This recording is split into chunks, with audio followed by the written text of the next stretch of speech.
Alright, welcome to our live stream for the Colts and the Cowboys. Yeah, we are live. So, welcome to live stream for this week's Sunday Night Football. Just give me 1 second.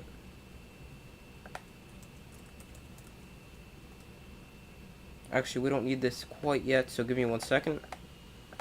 Alright, there we go.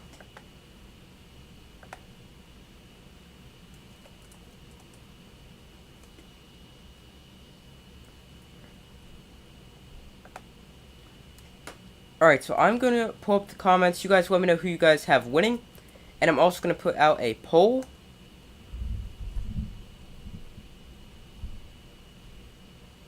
So let me get to that. Just give me 1 second.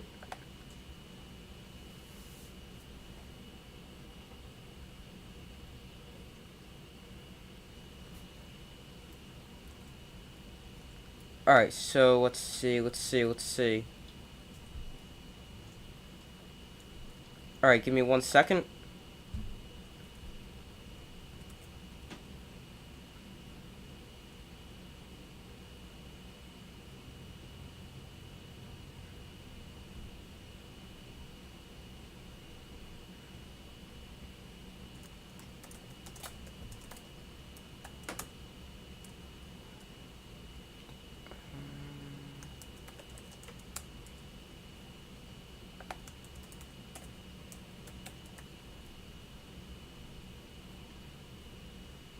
Alright. So you guys make sure to vote on that poll. Let me know who you guys have winning. I'm going to go with the Cowboys. I don't really think it'll be that close. My score is 34-14.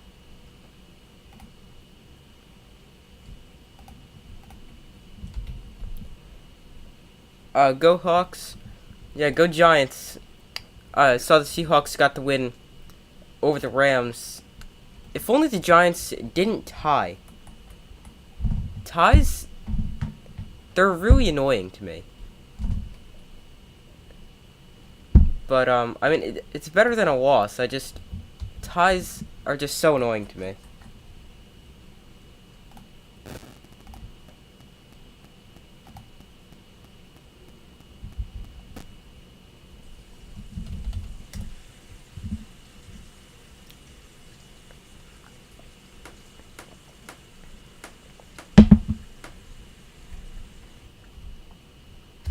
It's going to bite either the Giants or the Commanders at the end of the season. It will, but yet it's not a loss. So, like, they'll need, like, the win to get in to the playoffs or something like that. Or they'll have to go play a really good team.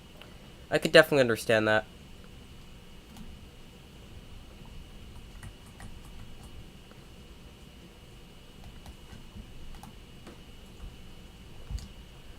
So, speaking of ties, the Colts are one of the two teams playing. They also got a tie, as they tied week 1 against the Texans 20-20. And then they really haven't been great. They've been up and down a lot. They then lost to the Jaguars, beat the Chiefs, lost to the Titans, beat the Broncos and Jaguars, then lost 3 straight to the Titans, Commanders, and Patriots, beat the Raiders, and have now dropped their last 2 with the Eagles and the Steelers before they play the Cowboys. Cowboys, they've won 4 of their last 5. So,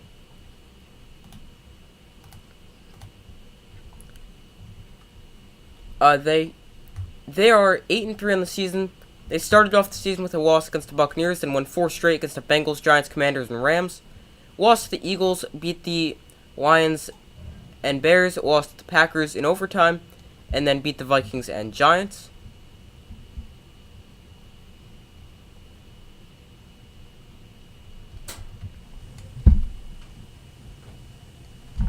Cowboys inactives tonight: linebacker Jabril Cox, quarterback Will Greer, cornerback Nashawn Wright, safety Marquise Bell, and defensive tackle Quinton Bohanna. Colts inactives, give me 1 second. Colts inactives are not here yet. Give me 1 second.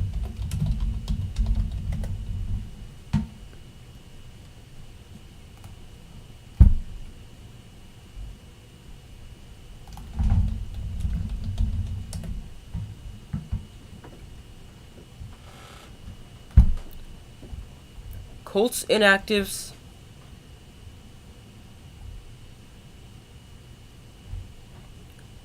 Braden Smith, Kenny Moore, Khalid Kareem, Sam Ellinger, Chris Williams, and Kiki Kuti. And that makes Ellinger a healthy scratch for this game.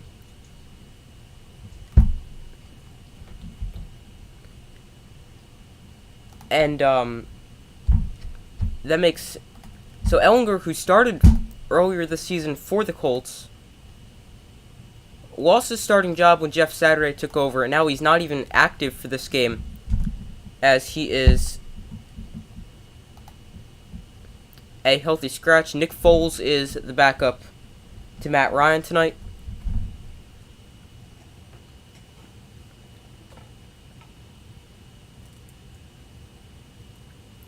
Your comment, it's not a loss, but usually playoff contenders are over 500 and tie brings down that average. Either way, the NFC playoff race will be tight all the way. It's definitely going to be tight. A lot of teams could make it. Sorry why it's like lagging. I don't know why it's doing that.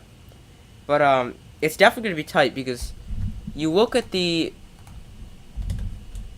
standings, there's a lot of teams, even a team like the Lions, who have been good lately. They could come back to make the playoffs. There's a lot of teams that could make the playoffs in the NFC. Obviously, you've got the top 7 right now. Plus, add in the Seahawks. No, they're top 7. Never mind. You add in the Lions. They could potentially make a run at the playoffs. You add in... I don't think the Falcons would do it. And then, I mean, the Bears, they've actually been eliminated. And then the Packers, they've been better lately, but still not looking like a playoff team. But, I mean, they could definitely go 9-8 and make it. There's going to be some teams with a pretty weak... record if we're gonna make the playoffs. Like, we might see a 9-8 team, we might see an 8-9 team, because you look at the Buccaneers right now, they're 5-6, and well, obviously they play tomorrow on Monday Night Football,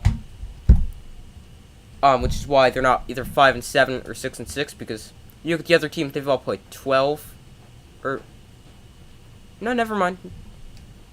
Because not every team's had their bye week yet.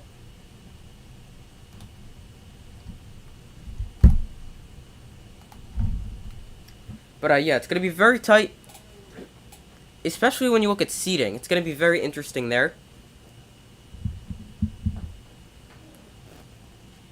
And now, another thing to watch is... I just remembered this. Jimmy Garoppolo broke his foot today in the win for the 49ers. They did win that game, right? Yes, 33-17. So now, that's going to be very interesting because now their quarterback is Brock Purdy, and they can't go trade for anybody else because the trade deadline passed. So he's going to be their starting quarterback the rest of the way. And I mean, he wasn't bad today, but he wasn't amazing. I didn't see a ton of that game. Just hoping Seattle can... the Seahawks can hang on and keep Green Bay out of the playoffs. Yeah, I'm hoping the Giants can also hang on to a playoff spot. I think they could do it. But, I mean... anything could definitely happen, especially with how crazy the NFL's been.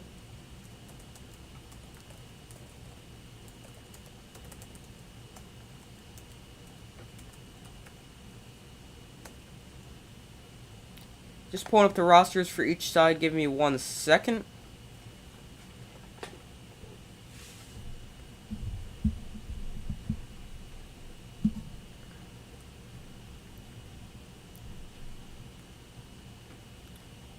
Alright, here we go.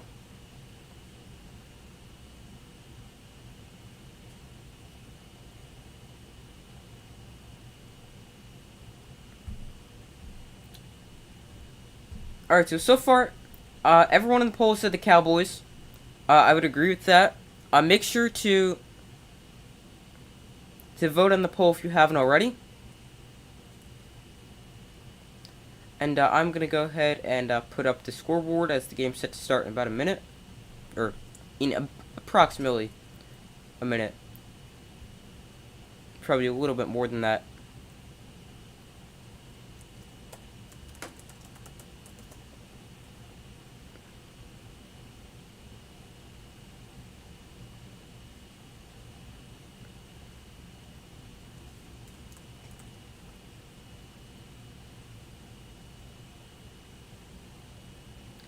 Now, the 49ers, speaking of Garoppolo's injury, they've also got Jacob Eason on the practice squad, so he'll probably get elevated.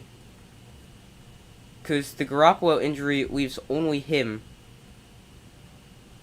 Brock Purdy, I should say, as the starting quarterback, or only quarterback that's not injured on the roster.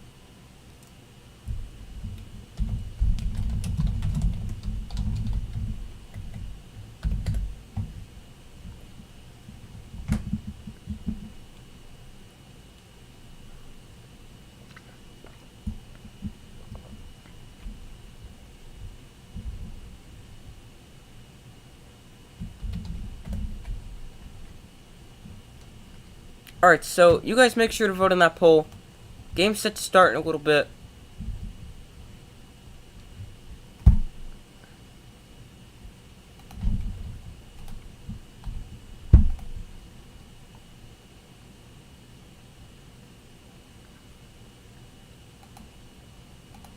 Alright, so let me know your score prediction in the comments. My score prediction, let me just check it real quick, but I believe it's 34-14 Cowboys. I don't necessarily think this game will be that close.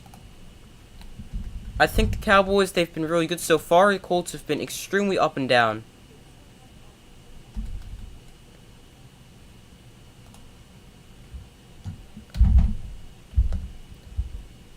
Yeah, 34-14 is my score prediction. And I've got the Cowboys winning.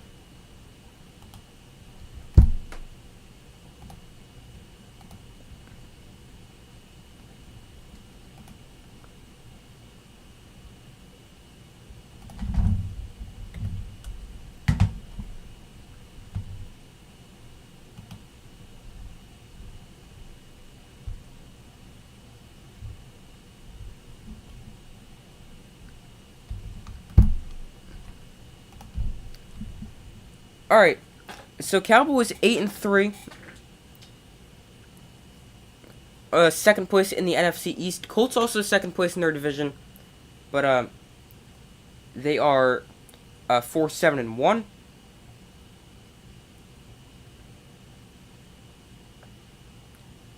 Cowboys gonna get the ball first. That's probably a good prediction. I'll say 38-16. Okay, I could definitely see that.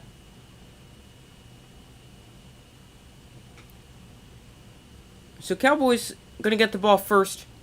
The Colts kick it away, and Sunday Night Football is underway. This kick will be returned from the goal line by Kevontae Turpin, and he is hit before the 20-yard line and dropped at about the 18, and that is where Dak Prescott will lead the Cowboys offense onto the field. It's been really good ever since he returned, averaging, I believe it's like 34 points a game, a little bit under like 33.8.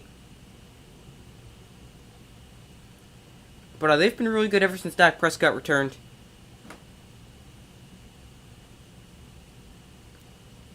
And they'll start off, Tony Pollard, the running back, Dak Prescott lined up under center.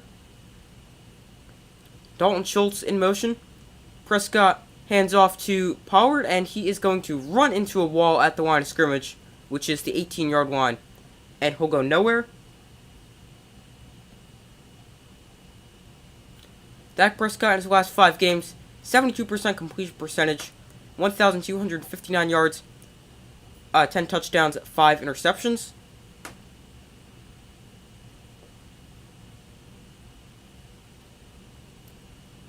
Here's a 2nd and 10. Pollard remains the running back. CeeDee Lamb in motion. Prescott looks to throw. He fires quickly to an open receiver. There's Noah Brown. And he's able to pick up about 6 or 7 yards there on 2nd down to make this a 3rd and a lot more manageable than 3rd and 10. I mean, 3rd and 10 is still manageable, but it's a lot more difficult than like 3rd and 4. So it's going to be a 3rd and 4. Tony Pollard remains the running back. Dak Prescott in shotgun for the first time today. CeeDee Lamb in motion. And Prescott looks to throw. And he fires a little too high. And I think that's incomplete. A diving attempt made by one of their defensive linemen, number 99. That is DeForest Buckner. But that one is incomplete. High throw there from Dak Prescott, looking for his tight end, Dalton Schultz.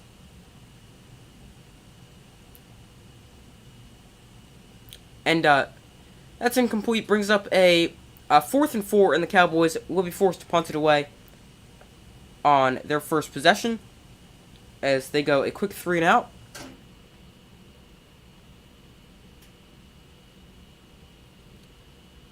Fair catch called for, and that is going to be a kick catch interference. Fair catch signaled for. Returner got drilled. Cowboys recover. That's going to be a penalty right there.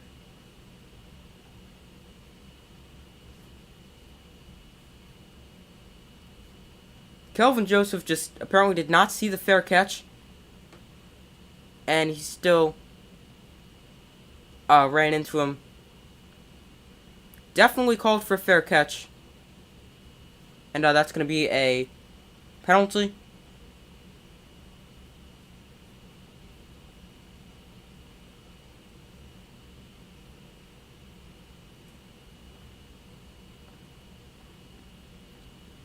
So now the Colts offense onto the field for their first possession.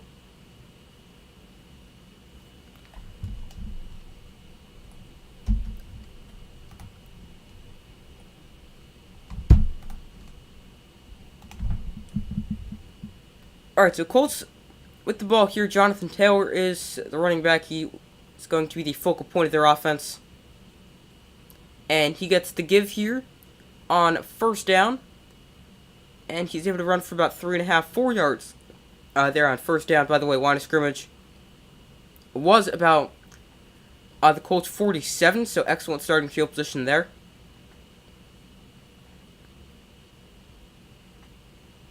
Second and 6 after the Taylor run on first down.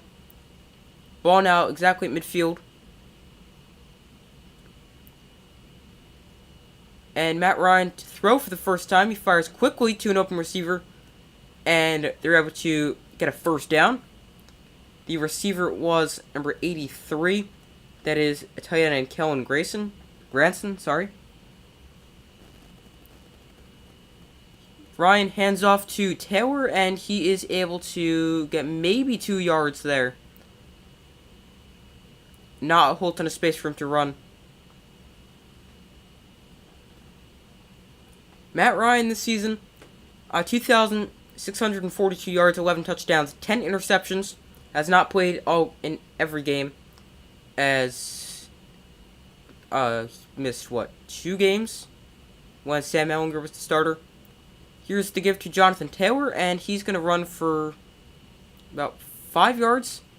Not a whole ton of space there once again, but he's able to find some space and get a positive gain out of it. So now it is a third down here for the Colts. It is going to be about a 3rd and 4. So now they don't want to take a sack here from the 34. Could definitely be in field goal range. Ryan hands off to Jonathan Taylor on third down, and he's able to get about a yard. Once again, not a ton of space for Jonathan Taylor to run. And that's going to bring up a 4th down. Interesting play call there on 3rd and 4.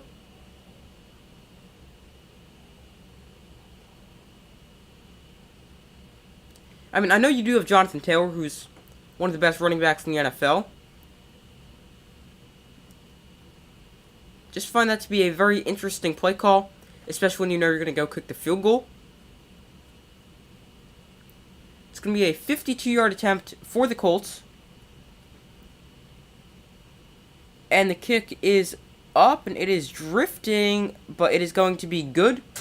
And according to SNF Kicks, good from 54 yards, so had another 2 yards to spare as well.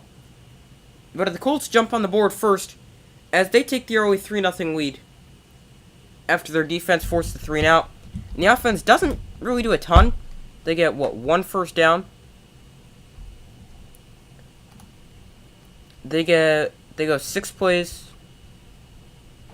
20 yards. Because they didn't really have to go that far. They had excellent starting field position.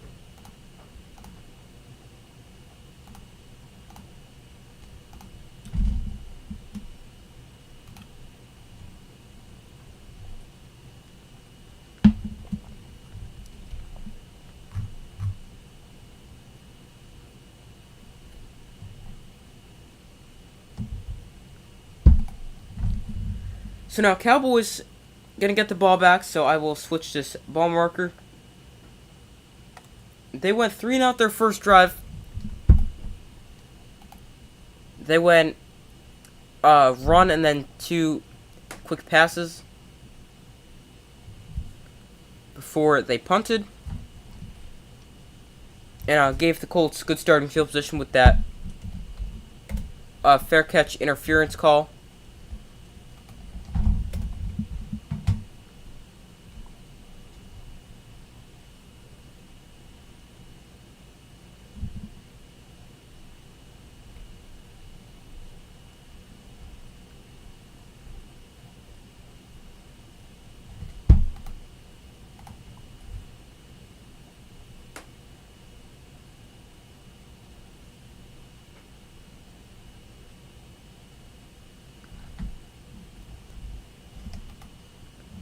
Alright, so waiting for them to come back from a commercial break after the field goal.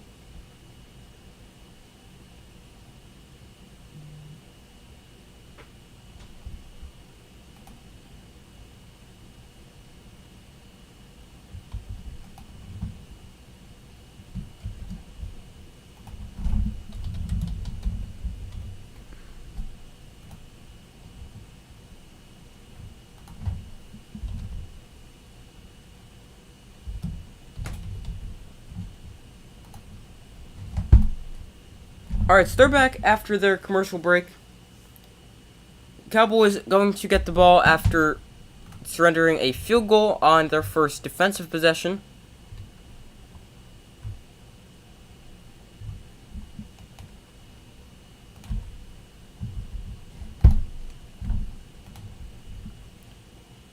This kick will be once again returned from the goal line.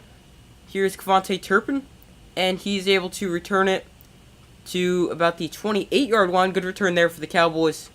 He is such a dangerous player with the ball in his hands. Always dangerous on kick returns and punt returns.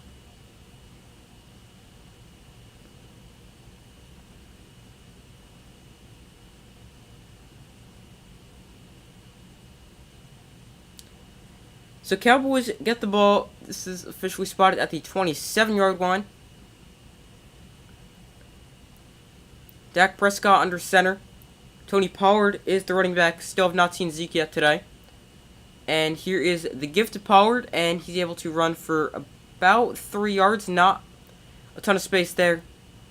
Maybe got a 4th yard, but still not a ton of space.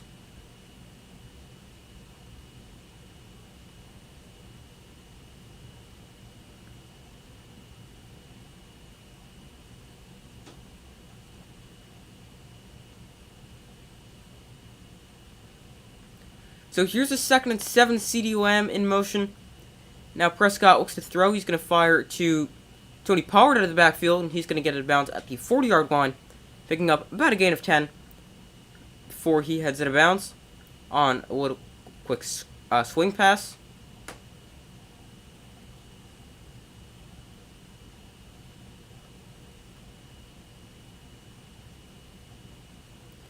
And that is also the first down the Cowboys pick up today. So now from their own 40, Prescott play action. And underneath he finds Dalton Schultz for the catch. He turns upfield and he is losing the football, but he was down first. and he's able to get the ball inside Colts territory before he lost that football.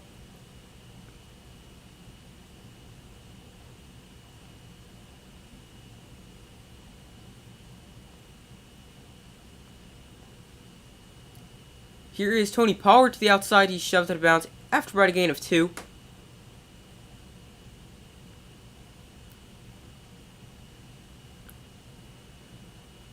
And to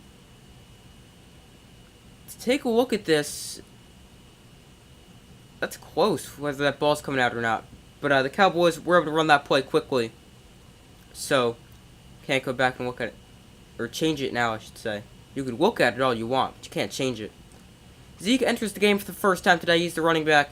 Prescott lined up under center, and he hands off to Zeke, who cuts up the middle, jumps over his offensive lineman, and runs for about 10 yards, maybe got an 11th there, and gets another Cowboy first down.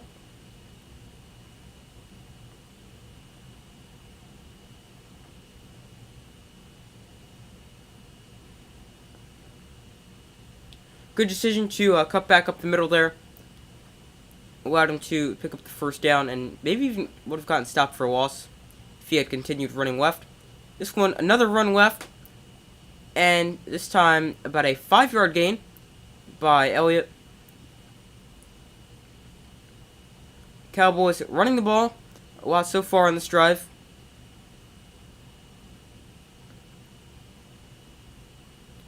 Last week, Zeke Elliott 16 carries, 92 yards, 5.8 yards carry, and 1 touchdown. That is the most yards, 92, he's had since week 5 of 2021. Here's a 2nd and 5. Prescott under center, and he hands off to Zeke for the 3rd straight play. This time, he's able to gain about 4 yards, and that'll bring up a 3rd and short situation for the Cowboys.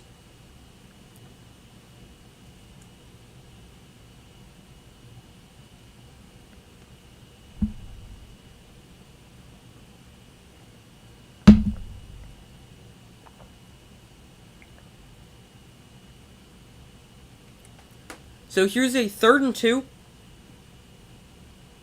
They could definitely stick with the run here after they've ran the ball a lot in this drive.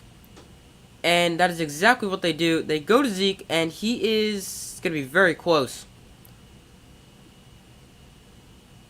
It's going to depend on the spot here. And they're going to come up and say 4th down, and that he did not get it. I didn't think he got it first glance, but then you saw him over the first down line to gain. But I think he was down first, and so now 4th and 1. And they're going to line up Zeke as the fullback and hand it to him, and he's able to rush for 6 yards there on 4th and short, and move the change for the Cowboys.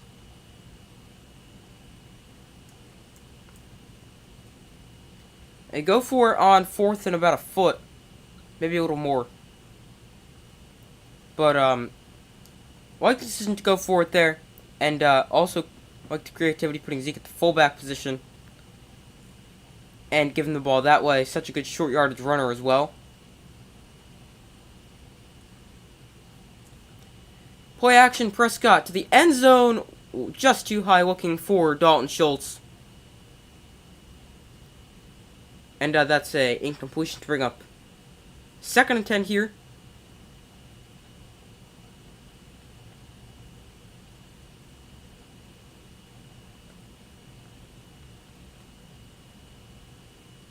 He was also pressured there on the throw by Yannick Ngakoue, maybe forcing it to be high. But here's a 2nd and 10. Tony Pollard, the running back, CeeDee Lamb is in motion. They'll give it to Pollard up the middle, and he's going to get stopped right there, nowhere to run. And it is going to be a 3rd and 10.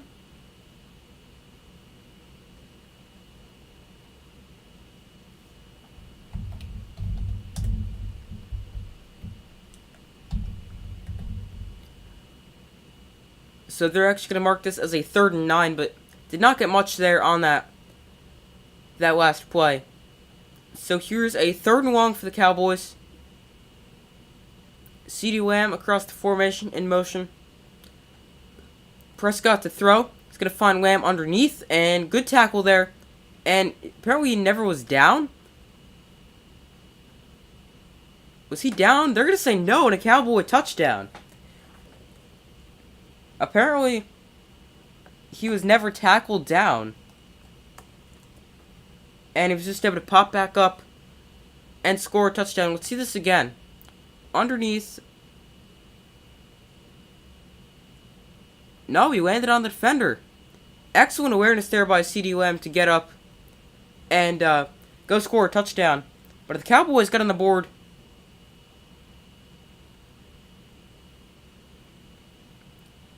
And they take the lead 6-3 here. Excellent awareness there. Just to know he's not down and then go get up and run it in for a score.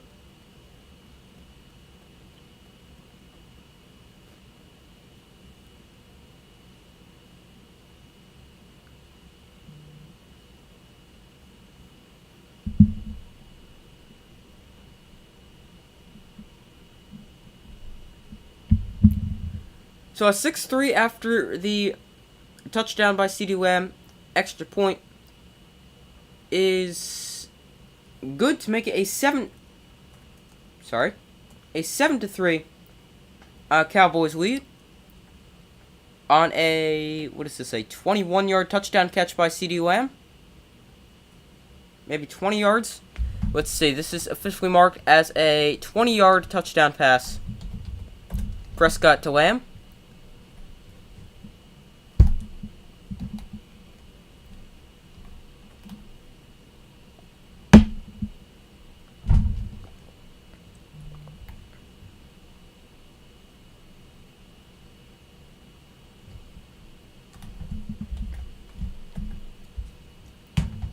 So the Cowboys take the lead here after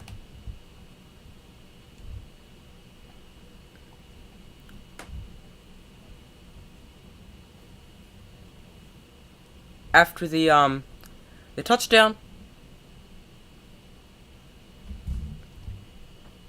And now the Colts are going to get the ball back. They did not have the greatest offensive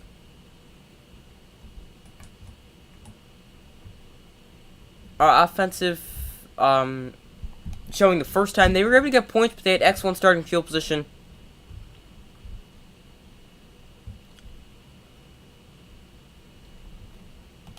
And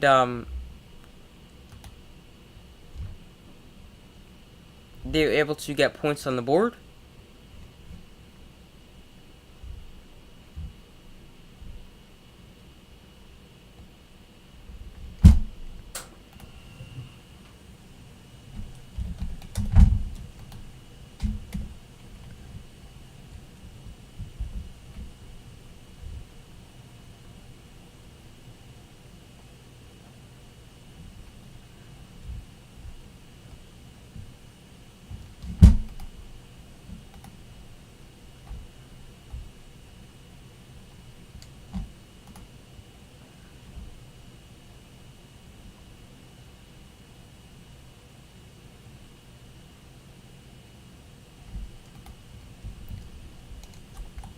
Alright, so waiting for them to come back from commercial break still after the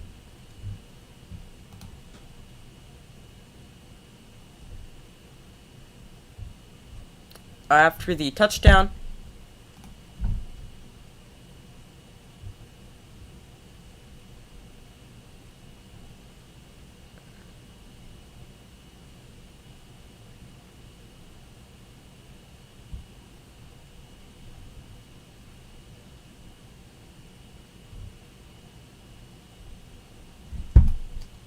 Alright, so Cowboys set to kick it away. Colts gonna get the ball after surrendering a touchdown. And this will be returned from deep in the end zone. And now to the outside. Still on his feet. And now brought down. By the way, Colts return man is I don't know his number now. But, good return there. Did not seem like a very good decision. Cowboys, kickoff, kick coverage was pretty far down the field already. And he still opted to bring it out from about 7 yards deep in the end zone. But, a good return. Although a flag is down, it's probably going to be a holding penalty here.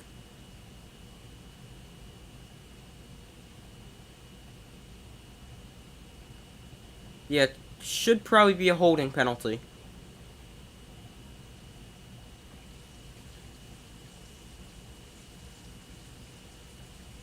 Also, helmet-to-helmet hit on the end of that. They could definitely call that.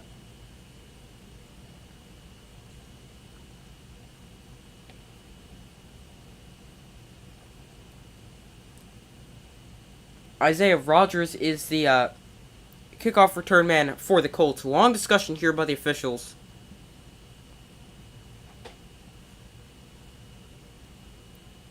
So you got an unsportsmanlike conduct and a holding. Unsportsmanlike conduct is on the Cowboys. It is going to be offsetting penalties. And it is a first down Colts ball.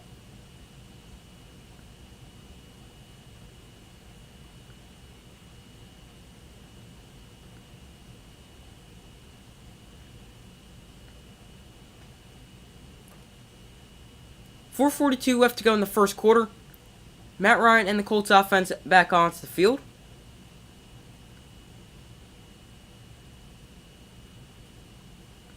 They'll get the ball at their own 21-yard line.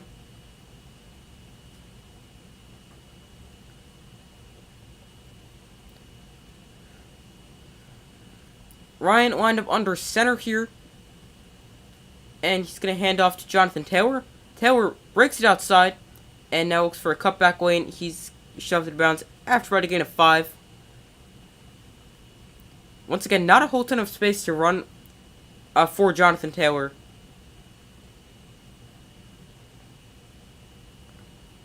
But he's able to make something out of nothing. So now he's 2nd and 5. Jonathan Taylor, once again, the running backs. You'd expect that a lot. This time he's going to make the cut. Now cut outside, and he's going to get another good run to about the 40-yard line, run of about 15, a little bit less than right there.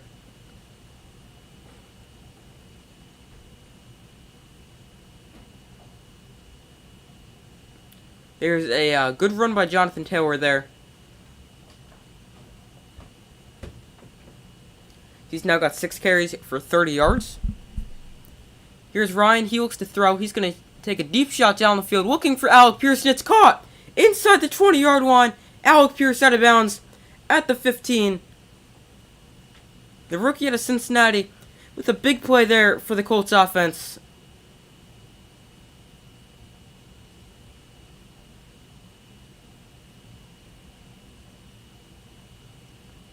Good catch there. He's just one-on-one down the sideline with Anthony Brown.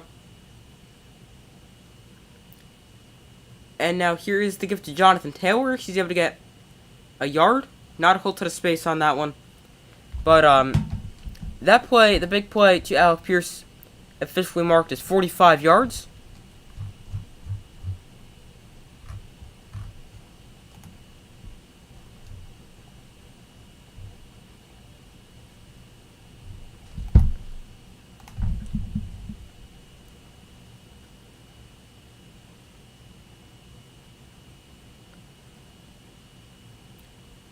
So here's a 2nd and 9. Matt Ryan pump fakes and now takes a shot to the end zone. Wide open receiver. Touchdown, Colts. There's a wide open receiver in the end zone. This man must have fallen down.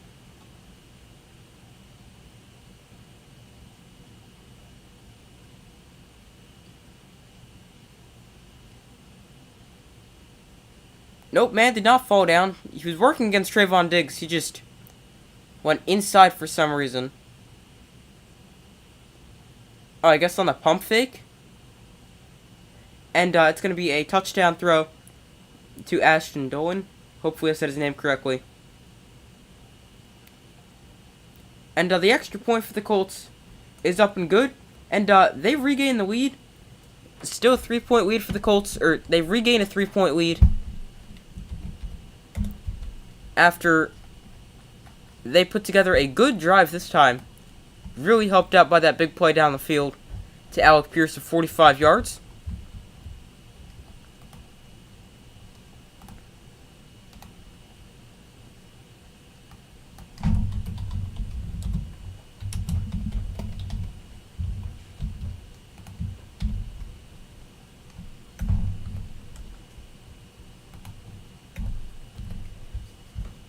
And now, so the Colts, they've been better than I thought.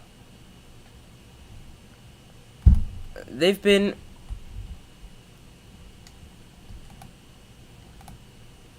I thought it would be...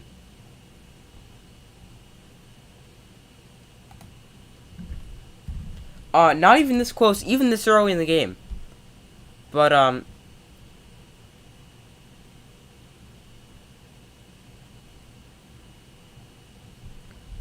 it's still a very close game. I didn't really ever think this game would be competitive. I thought the Cowboys would kind of just control this game all the way. And, the Colts would then get like 2 garbage time scores.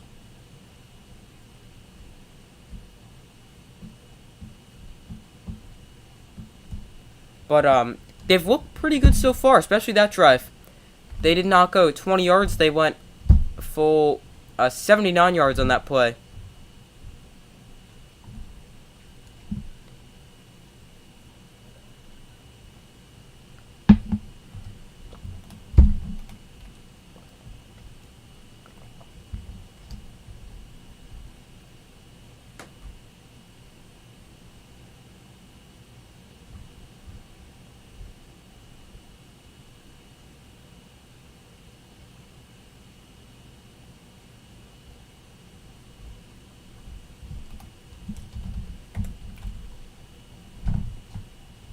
Alright, so waiting for them to come back from commercial break once again. After the Colts touchdown.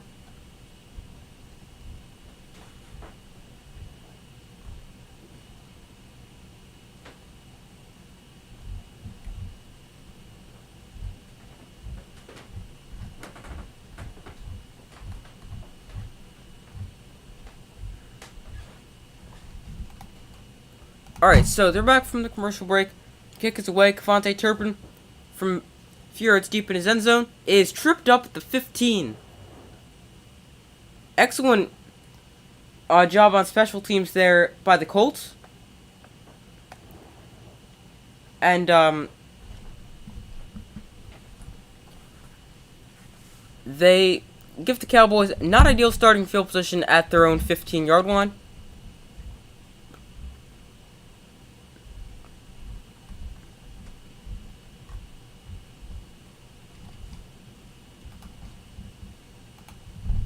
Alright, so from their own 16 is where they're going to officially mark it. Prescott hands off to Zeke, who's going to cut back up the middle and gain about 5 yards there on first down to the 21-yard line.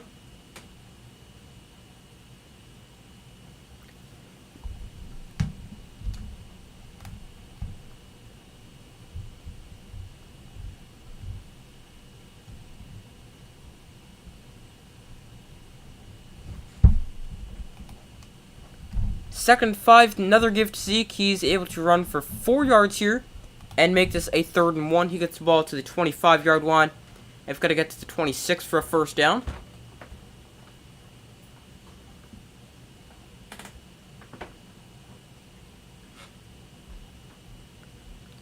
So here's a 3rd and 1. And I just noticed this change to the offensive line for the Cowboys. But Connor McGovern is out. They've moved rookie Tyler Smith inside to left guard.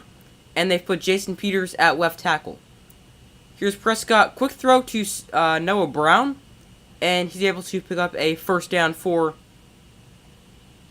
the Cowboys, but that is a very interesting change for the Cowboys offensive line. Not sure if it is if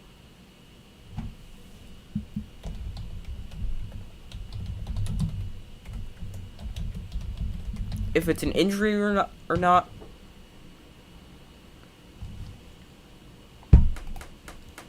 Here's trying to set up a screen to the tight end. That one blown up. But let's see. Connor McGovern rotated out of the game for their third possession.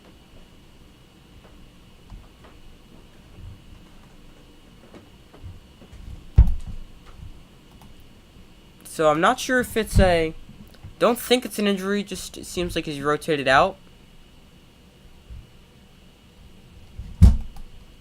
Second and 15, Dak Prescott. The throw escapes the rush, now fires on the move. That one is that caught? No, I don't think so. Incomplete. Looking for Dalton Schultz there. That brings up a 3rd and 15.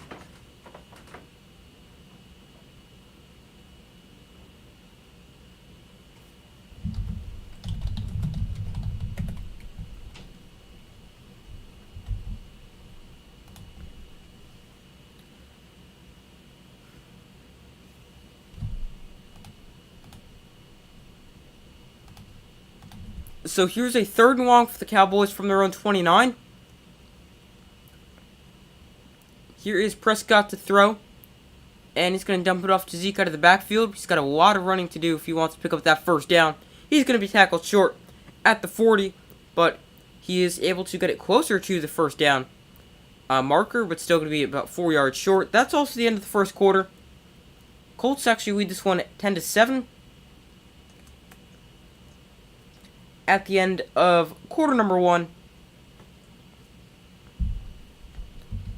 So Colts up 10-7. Cowboys probably going to punt this away after a short, or after becoming short of a first down.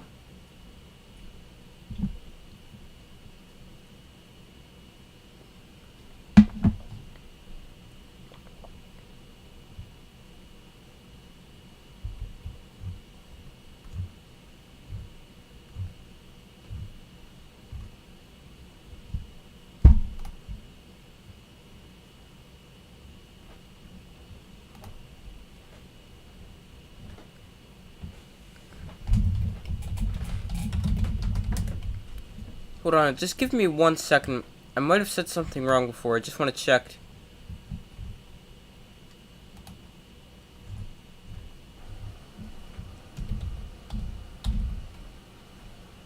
Nope, never mind.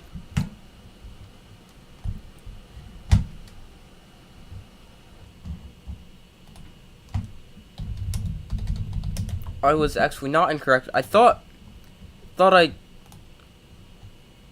I called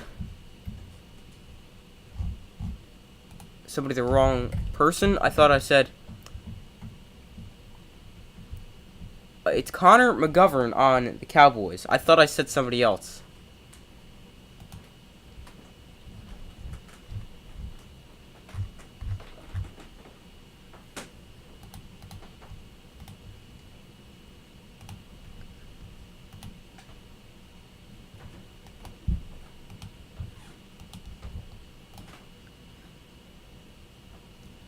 Oh, I thought I said somebody else because there's a Connor McGovern on the Jets as well.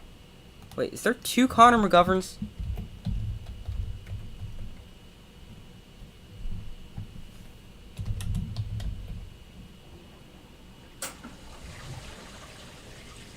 Alright, there's 2 Connor McGoverns. One's on the Cowboys, one's on the Jets. That's why I thought Connor McGovern was on the Jets. Alright, sorry. That explains things.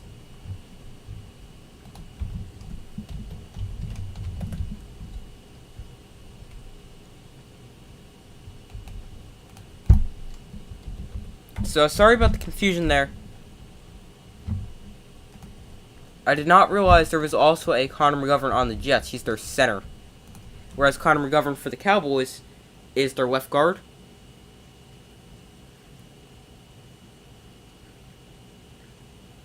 So here's a 4th and 4. Cowboys gonna punt it away.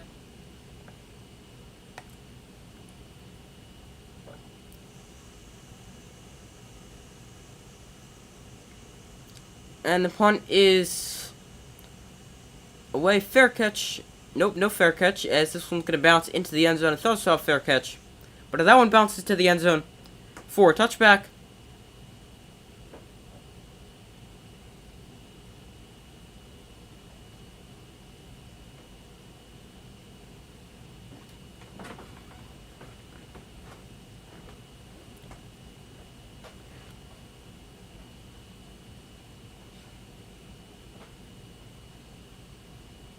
Jeff Saturday, they're showing his sort of like his time one undrafted with the Super Bowl with the Colts TV analyst and high school football coach. Here's Ryan on first down. That one probably got tipped to the line, not sure, but falls incomplete to bring up 2nd and 10.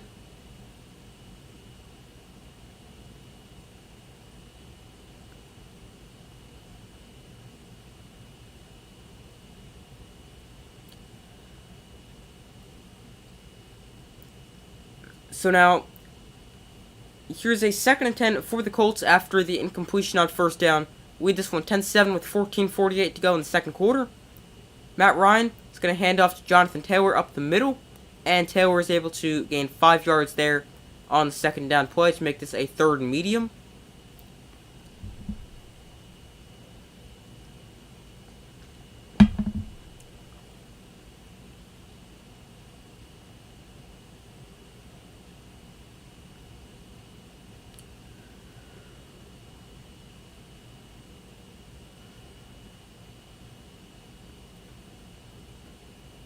Third and 5, some confusion for the Colts receivers lining up properly.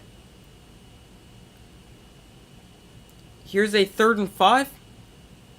Ryan under pressure and taken down. Cowboys brought a blitz. It gets home. Donovan Wilson is the one with the sack.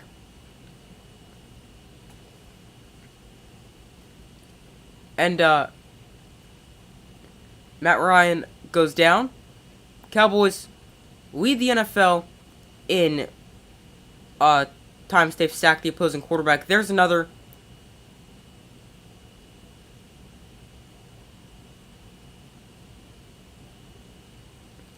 So, Colts go quick 3 and out.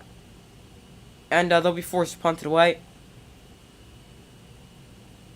Matt Hawk on to punt it. Kevontae Turpin, the returner. Turpin calls for a fair catch at his own 44. And that is where the Cowboys offense will take over. Cowboys still trail this one 10-7. But their offense getting excellent starting field position at the 44.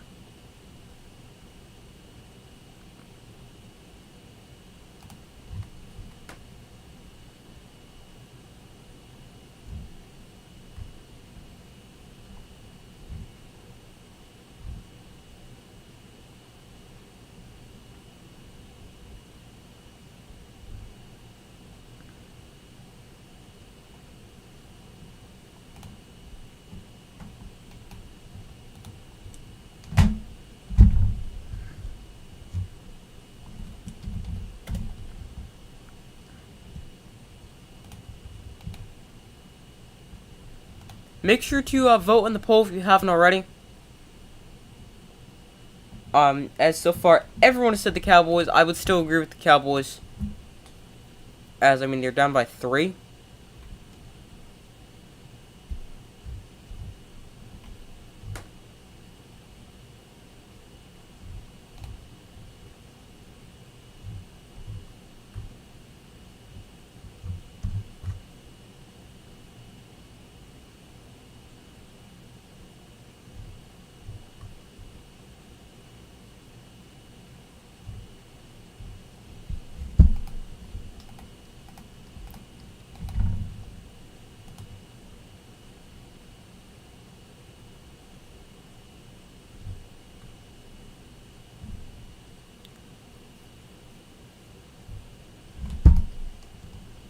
Alright, so waiting for them to come back from a commercial break.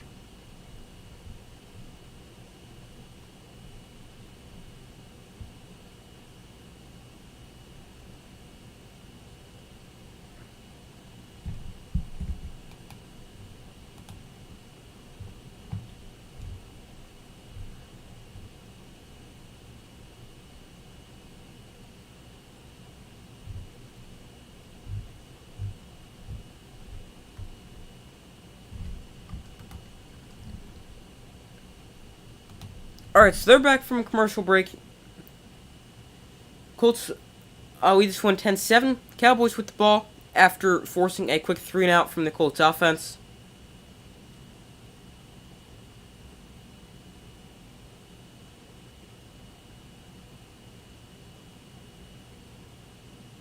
Here's the toss to Tony Pollard. Pollard with space, and he gets a good first down run of about 15. That is a play that has worked a lot for them, is the toss to Tony Pollard. It's been very effective for them this season.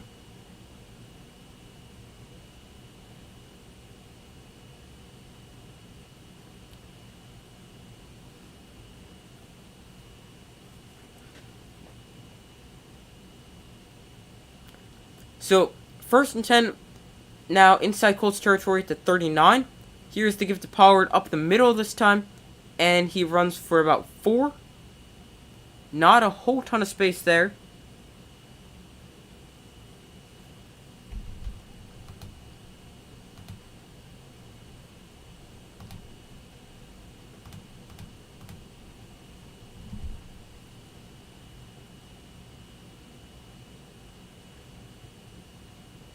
So here's a 2nd down and 6 for the Cowboys. CeeDee Lamb in motion. And they'll hand this one to Tony Pollard up the middle. Pollard tripped up, but still able to gain a few extra yards as he's able to run for 4 yards there on that 2nd down play.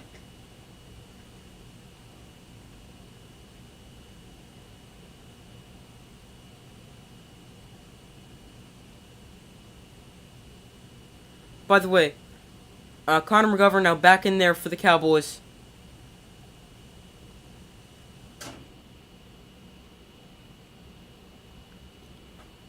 As Tyler Smith shifts back out to left tackle. Quick throw to CeeDee Lamb. He breaks the tackle and is still in bounds before he shoved it out of bounds at... Not sure exactly where he went out of bounds. I think it was more like the 15. He seemed to stay in bounds to the 10.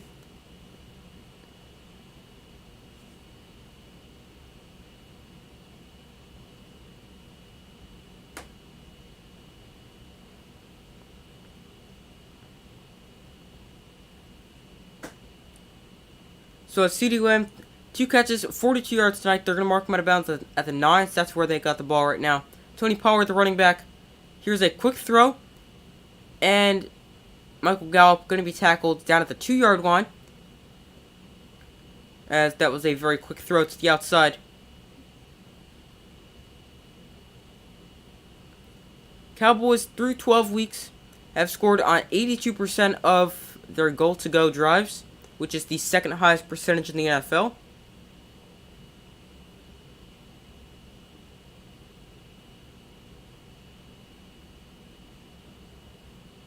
Second and 7, Tony Pollard shifts from Dax left to right, and Pollard gets the give, and he's in for the Cowboys touchdown.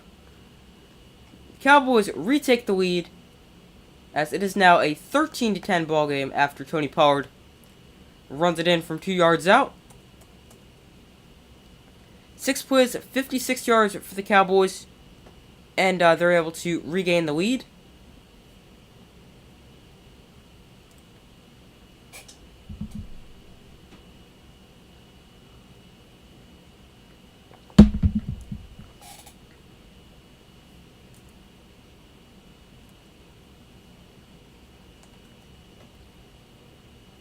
And the extra point is good to make it a 14-10 Cowboys lead. Commanders-Giants was a crazy game. Yeah, it definitely was. Going to overtime, and then I was just surprised that field goal came up short. I thought it was good. because of how, I mean, it was right down the middle, and then I just saw the refs signaling no good, and I was just really confused, and then I heard the announcer say that it was short, which, I mean, it was, yes, definitely a crazy game, as you said.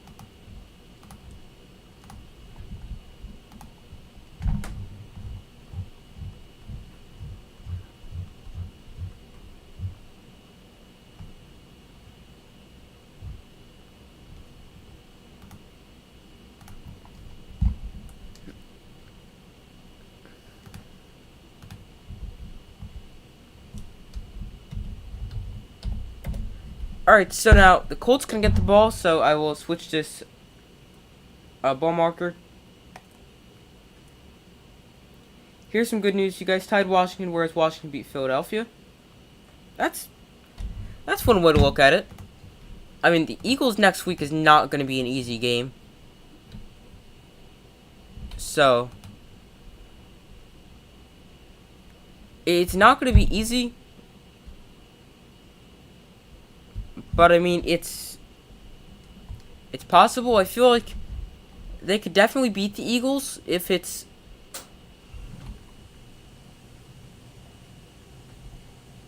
They could definitely beat the Eagles. It's just going to be difficult because the Eagles are such a good team.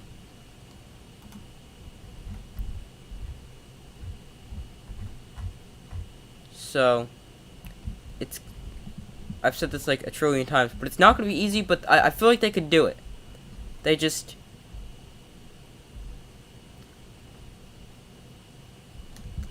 I don't know. It's...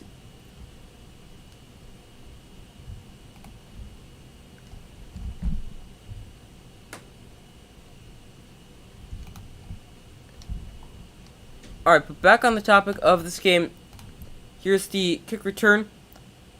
And it is going to be returned to the 23-yard line.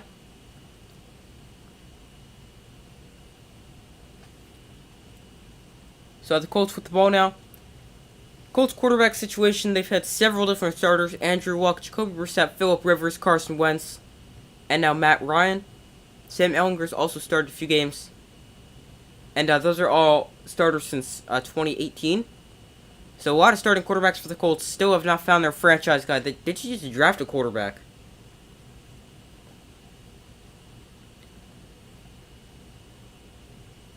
Ryan, he hands off to Jonathan Taylor, and he's got nowhere to run. He's stopped right at the line of scrimmage.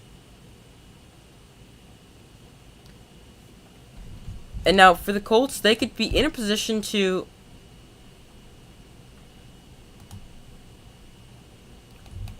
draft a quarterback because it's a pretty good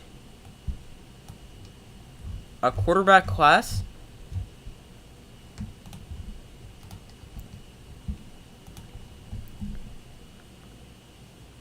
So here's a 2nd and 9. And some early movement. Flags fly. Looks like it's going to be... I think it's a false start.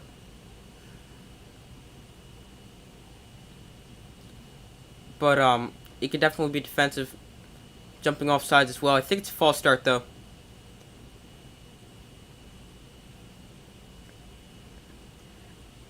It is going to be a false start. Settle back, the Colts up 5.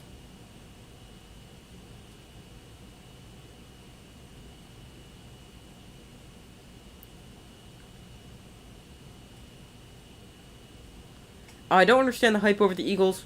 The only 3 teams they've played worth anything is the Cowboys, Vikings, and Commanders. They played the Cowboys and Vikings very early on, and the Commanders beat them. Get back to that in a second. Here's a quick throw to Michael Pittman. He's able to gain about 10 yards there on 2nd and down to make this a 3rd and manageable.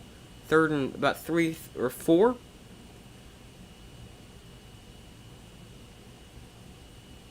But yeah, the Eagles. I mean, it's how they're beating teams now. Like they destroyed the Titans today, and I do get your point, especially when you play the Vikings. It's Kirk Cousins on Monday Night Football. But they've mostly beaten scrubs.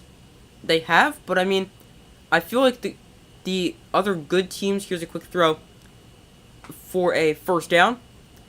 But the other teams, the difference from a good team and a great team is the great teams, they don't lose very many games to not good teams.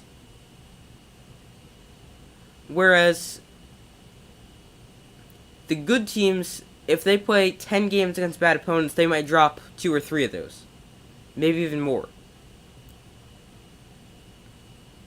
Here's a 1st and 10. Handoff to Deion Jackson. And he is able to get about 6 yards. Maybe got a 5 or 6 yards there. Not a whole ton of space.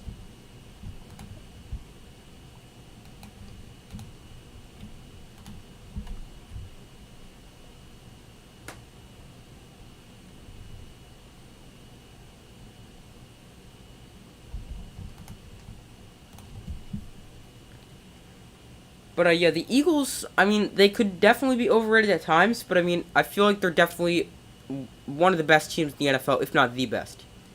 Jonathan Taylor back in the game. He gets to football here on this play, and he's going to get a 4-yard run to make this a 3rd and 1. Would not be shocked to see them run the ball again on a 3rd and short.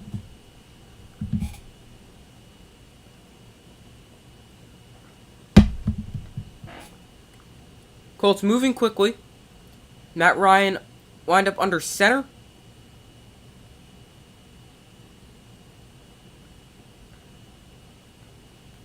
Matt Ryan now changes the play at the line of scrimmage.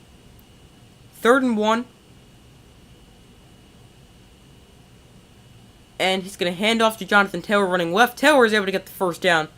And he's inside Cowboys territory as well. And moves the chains for the Colts.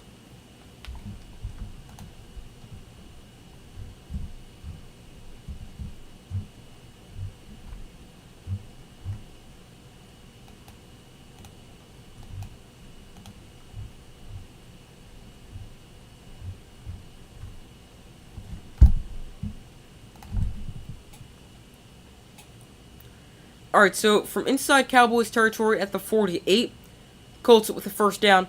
Jonathan Taylor is the running back. They're going to toss it to him running right. Taylor, looking for a lane, is able to find maybe 4 yards, but still, he's been able to find space, or not space, but he's able to make something out of nothing, but he hasn't had space to run, if that makes any sense.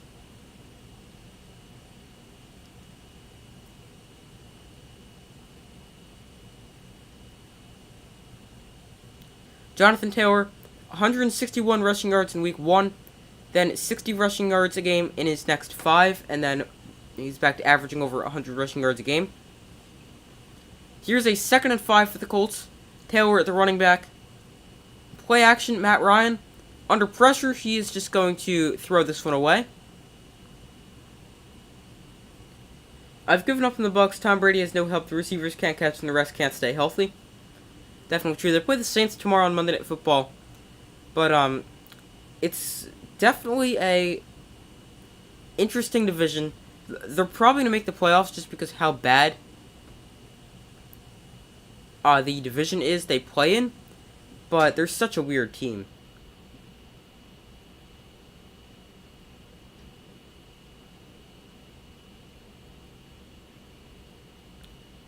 And I was just about to say something. Oh, I'll get to that. I'll say that in 1 second. Here's a 3rd and 5 after the play. Matt Ryan, blitz brought by the Cowboys, and Matt Ryan goes down back in Colts territory at the 45-yard line. Anthony Barr with the sack. Matt Ryan's mad about something.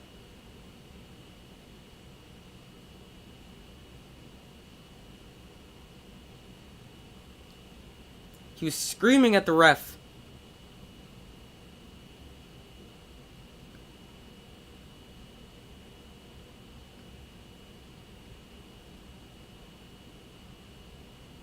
Alright, no idea what he could possibly be mad about there. Here's a 4th and 14. Cowboys going to get the ball back.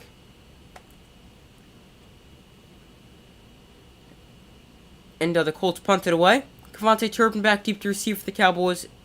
And he calls for a fair catch at his own 12-yard line. And that is where Dak Prescott and the Cowboys offense will come back onto the field. So now, regarding Tom Brady, he is a free agent after this season. So now, and I know you're a Patriots fan, so what would your thoughts be if he goes back to the Patriots? Because I've heard a few rumors about that.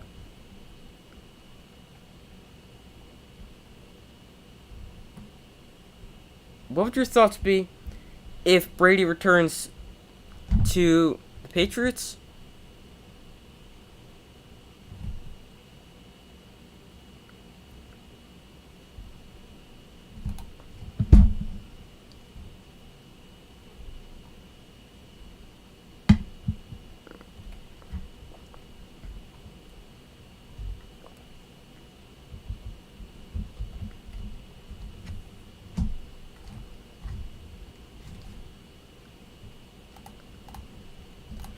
So Cowboys lead this one 14-10, 4:37 to go in the half.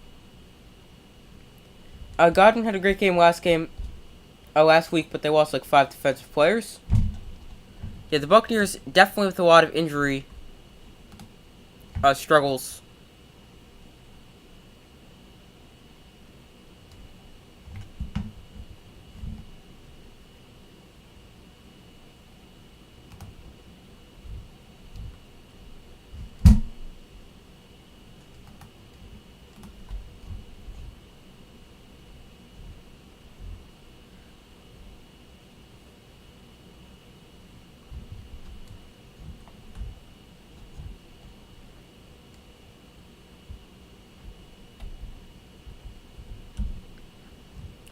Alright, so waiting for them to come back from a commercial break.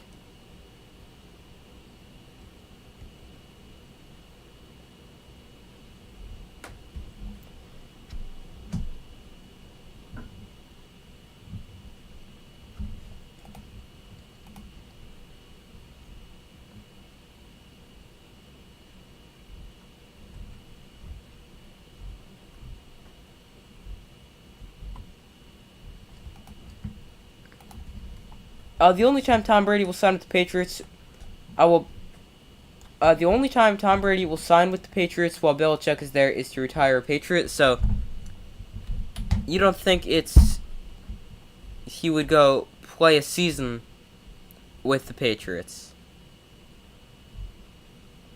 Okay, that's an interesting take. So I mean, it's. I mean, you don't know if it's how it is with Brady and Belichick.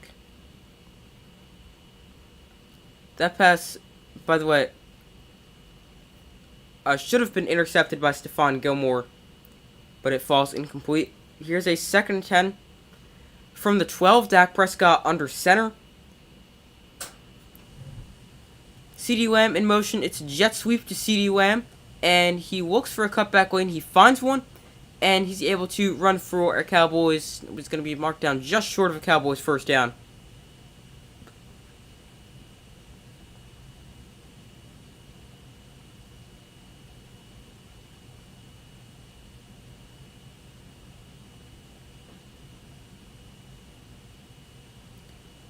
Here is another jet sweep to CeeDee Lamb.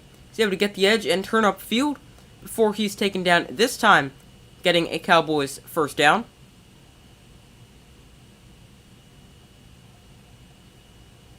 What do you mean the signs were there? For what? Regarding Brady and Belichick? Interesting to see the Cowboys go back-to-back jet sweeps here. Here's a 1st and 10. Prescott under center. Zeke, the running back, and he will get the ball here, but he's got nowhere to run as he's taken down at the line of scrimmage.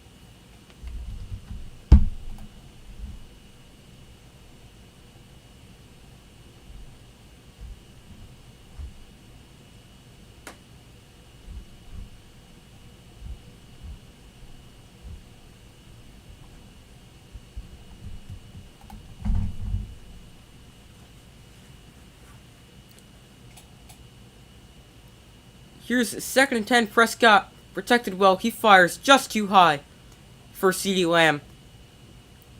And that one is broken up.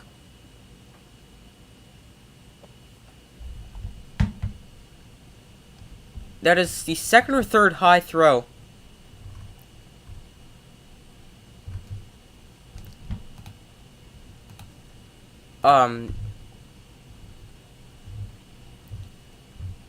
That Dak Prescott has made.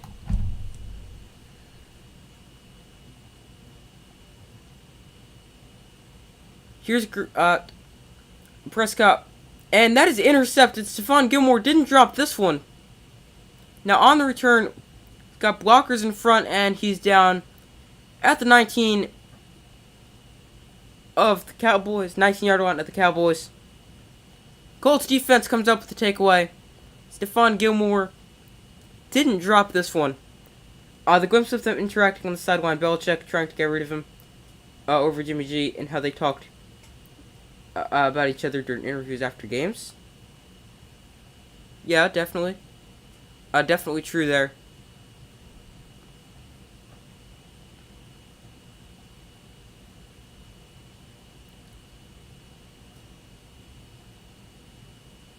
Michael Gallup fell down there.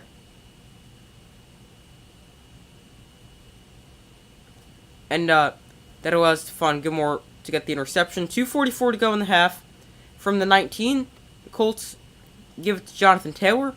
And he is able to, once again, not much space, but he's able to find a few yards. In this case, he's able to get 3. Jonathan Taylor, a lot of his yards have come after contact. He's averaging 4.6 yards a carry. Probably about 4 yards a carry after contact.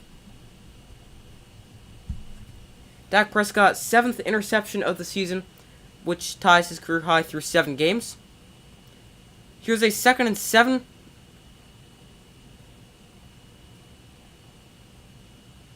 Ryan wind up under center. Jonathan Taylor, the running back, and that is the 2-minute warning.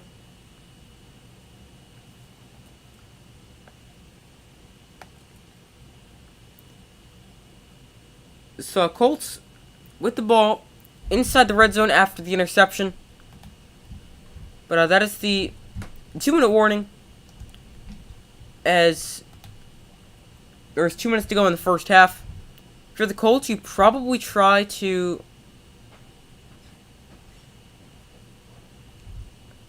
make this the last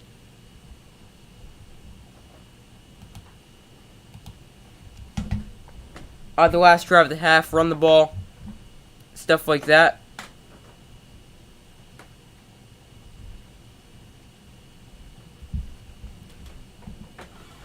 But that's what I would do, just so you could potentially go take the lead right before the half. That's what I do if I'm the Colts. But obviously Jeff Saturday had some interesting clock management. The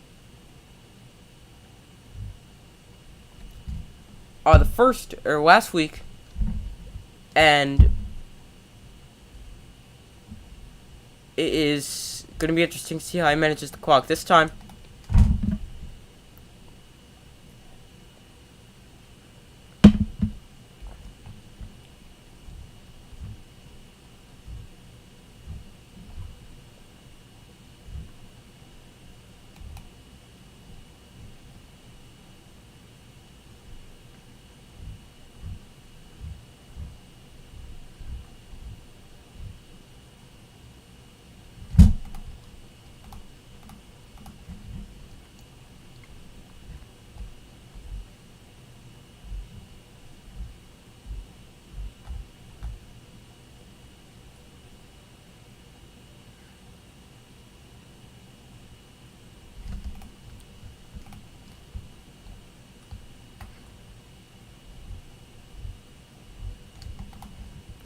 Alright, so still waiting for them to come back from a commercial break at the 2-minute warning.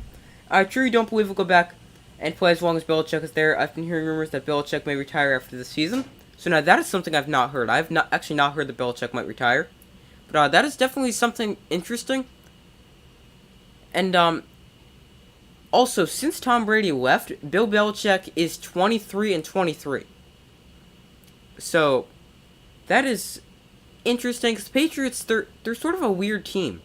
They're not necessarily amazing, but they're not like bad. They're up and down, but like they're not great. It's hard to explain.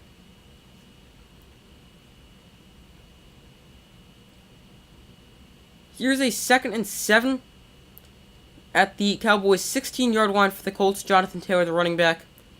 But Matt Ryan looks to throw. He's going to find Jonathan Taylor at the backfield, but Taylor drops the ball. And that one incomplete. Belichick is like 71 yet. I know he's very old. And retirement is usually on the table for someone that old. It's just, with Bill Belichick, you don't really hear that in rumors that often. It's weird. But, yeah, he's in his 70s. So now here's a 3rd and 7 for the Colts. Matt Ryan in shotgun. And he looks to throw here on 3rd down. And he's going to float one to the end zone. Catch is made, but did not get the feet down. That one incomplete.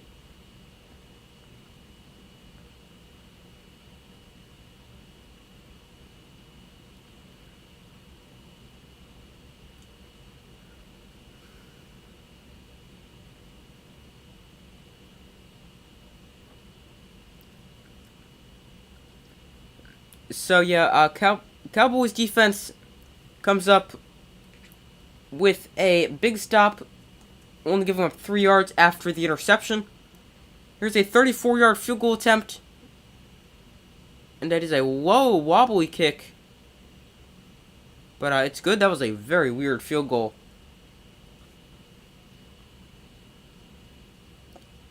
A minute 47 to go in the first half, so plenty of time for the Cowboys to put together a drive.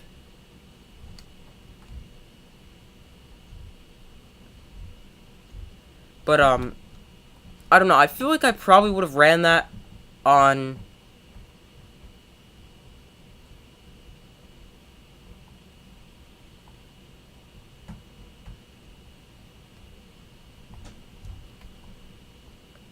He wants to... What am I saying? Oh, run the ball on 1st down. That's what I think I would have done.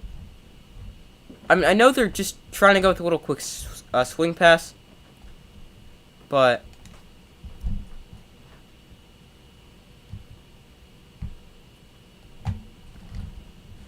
I do think Belichick wants to pass Don Shula, so maybe he won't. Yeah, that's definitely true.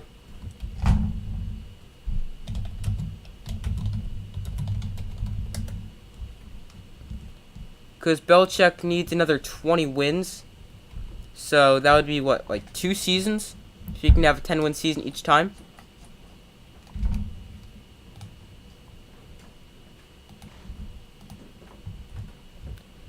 So, I mean, definitely...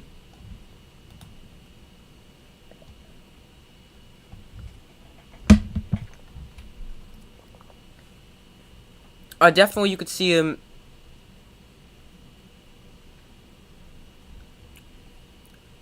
not returning, or returning.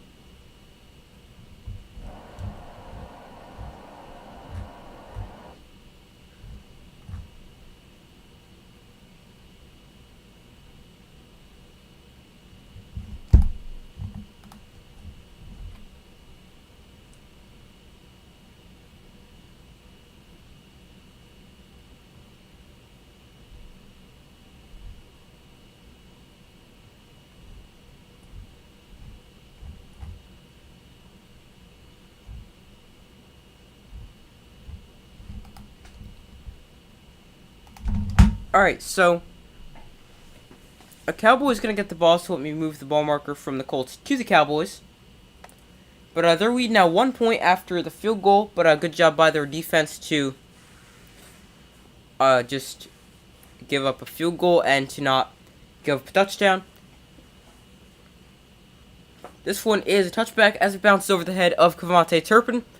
And Dak Prescott and the Cowboys offense will take over at their own 25-yard line.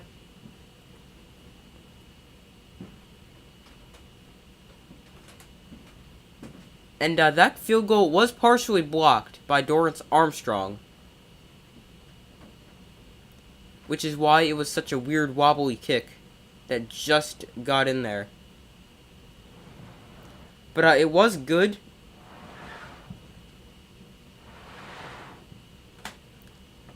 Here's a quick throw out to Tony Pollard. And he is able to pick up about 5. I can't see Tom Brady being a Patriot or Buccaneer next season if he returns for 24th season. So now, with how bad the Bucs have been this season, I don't really think he'll return there. And the Patriots, now that you bring that up, it makes sense that he wouldn't return there. I really just think Brady's going to retire.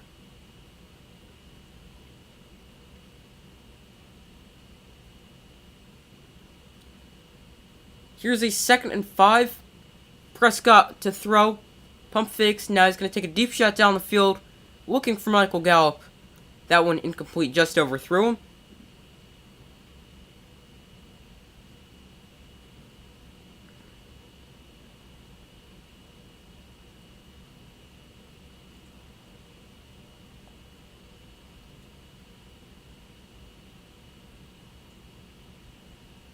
But just out of the reach of Michael Gallup.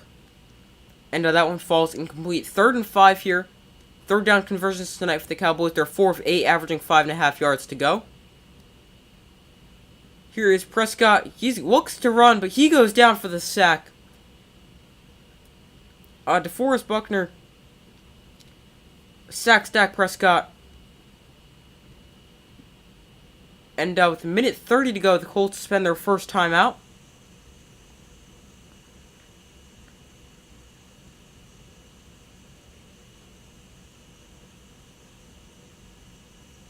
But, big sack there for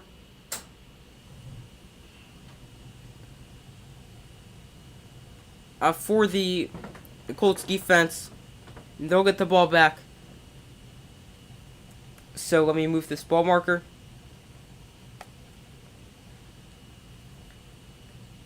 I don't know, he's been saying he'll play for years. He'll continue to play as long as he feels he can play. That's true, but I mean, he's definitely, with a not great offensive line, he's definitely taken some shots this year. So from the 24, here is the kick return, or punt return, I should say.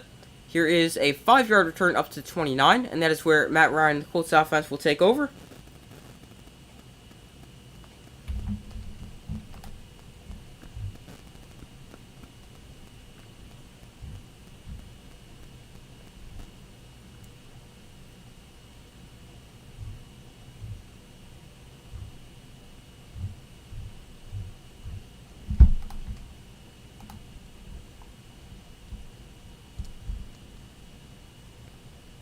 I still believe that before the whole retirement thing, was him trying to get to the Dolphins. That's definitely a very interesting theory. I never really thought of that, but I mean, it's definitely very interesting to think of that.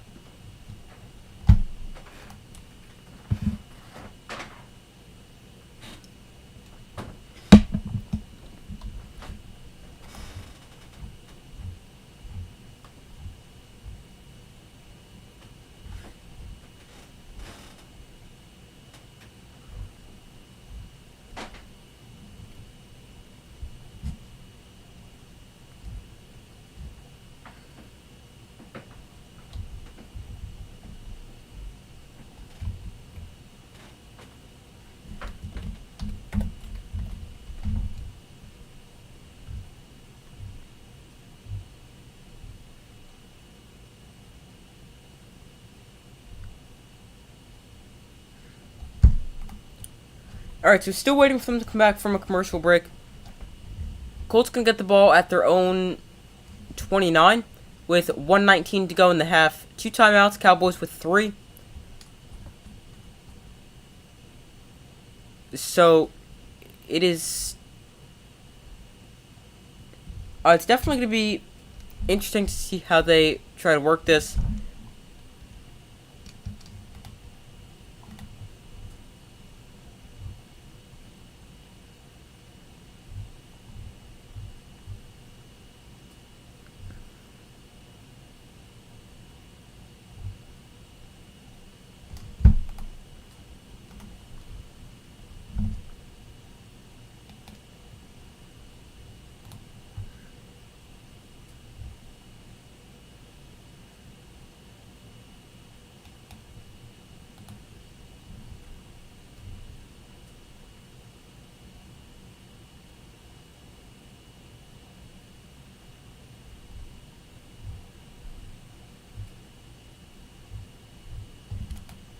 Alright, so they're back from commercial break. Matt Ryan just dumps it off Jonathan Taylor. That one falls incomplete with 1:15 to go.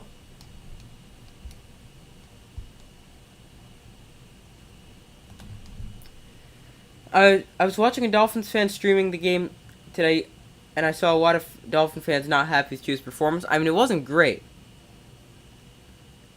Even going as far to call it Tua trash. I mean, I feel like just a lot of people overreact to small things.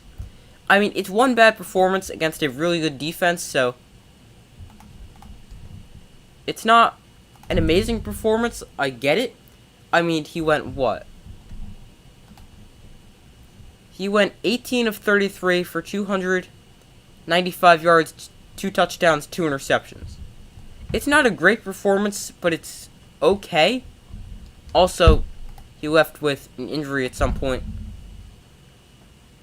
But I mean, he's going against the best defense in the NFL. Here's Ryan, quick throw out to Paris Campbell. Campbell picks up the first down before he scampers out of bounds. Gain of 12 there for the Colts. But, I mean, yeah, it's one game against a really good 49ers defense, so it's, I don't know, I wouldn't think it to be too much. So, I don't know, I just feel that's overreacting to call him trash and stuff like that. So now, from the 40, Matt Ryan, he looks to throw. He's going to fire quickly, and that is off the hands of rookie Alec Pierce. A little bit of an inaccurate throw there by Matt Ryan, causing Pierce to have to go lunging for it.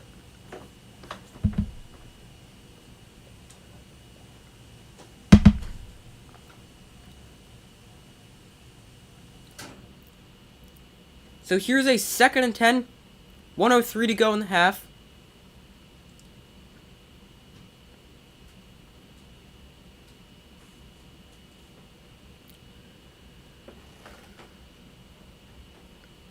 Here is Ryan. He looks to throw. He fires quickly off the hands and intercepted.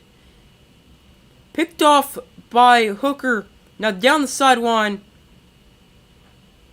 before he is out of bounds. Big play there by the Cowboys defense. Off the hands and intercepted by Malik Hooker.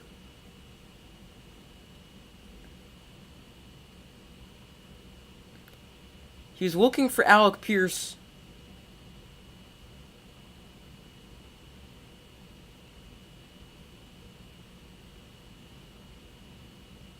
But, excellent job there by Hooker, the diving interception. Just a few different angles to make sure it didn't touch the ground. Looks like the nose of the ball did, but I think he had control of it first.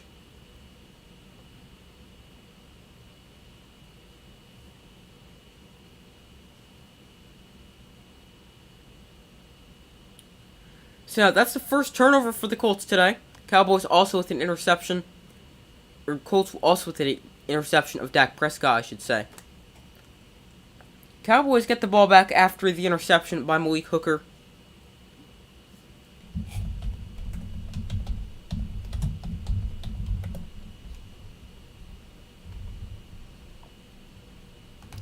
Matt Ryan, 15 turnovers this season, 11 interceptions, 4 fumbles lost. That is, I think it said, tied second most in the NFL to Josh Allen, or second most to Josh Allen, something like that. Maybe tied most. Ooh, that ball did move a little bit. That's very close.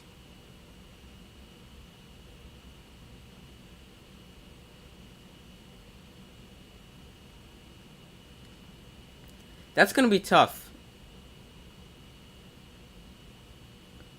It's going to be tough to overturn, but it's going to be tough to keep it standing. But it's not indisputable video evidence, so they will go and say Cowboy football. Here's a run with Zeke for 6 yards. With 50 seconds to go, the Cowboys spend their first timeout. Just name a few teams that could go after Tom Brady if he doesn't retire are the 49ers, Giants, Saints, Raiders, Jets, Commanders, and Colts. They could be one of the another quarterback of the Colts quarterback carousel. But yeah, it's gonna be interesting to see where he goes. I mean, 49ers, he could return to San Francisco, where he's from. Giants, it's interesting because what you do with Daniel Jones, I don't know. I feel like the Giants wouldn't really, but you never know. Raiders, obviously, we've talked about that before. Could definitely see that. Saints, I don't necessarily know he'd go to division rival, but he could definitely, the Saints could definitely use a quarterback. CeeDee Lamb in motion. We'll get back to that in a second. Here's Prescott, quick throw out to Lamb, who catches it inbounds, and they're going to keep the clock moving. 40 seconds to go here. They're not going to spike the ball, just going to instead run a play.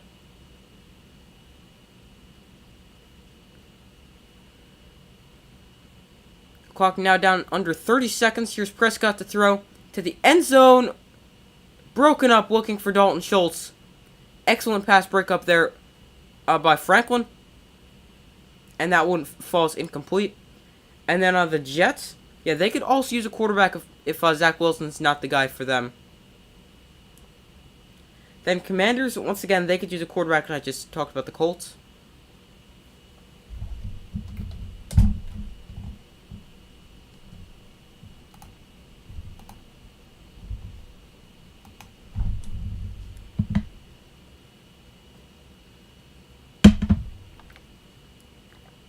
Second and 10, 24 seconds to go.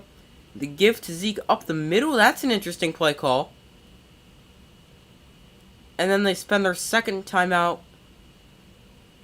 with 20 seconds to go. Okay, I don't understand what this play calling is for the Cowboys. Why would you run the ball on 2nd and 10 to make it a 3rd and 9 with 20 seconds to go and then have to spend the timeout? That makes no sense.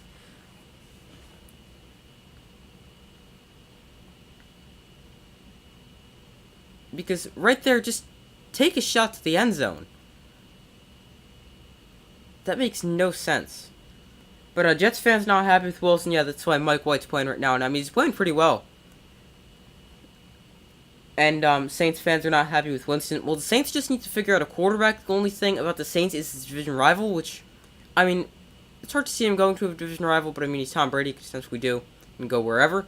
Here's Prescott rolling out on the move. He fires to Michael Gallup. Gallup in for the Cowboy touchdown. The Cowboys extend their lead, making it now 20-13.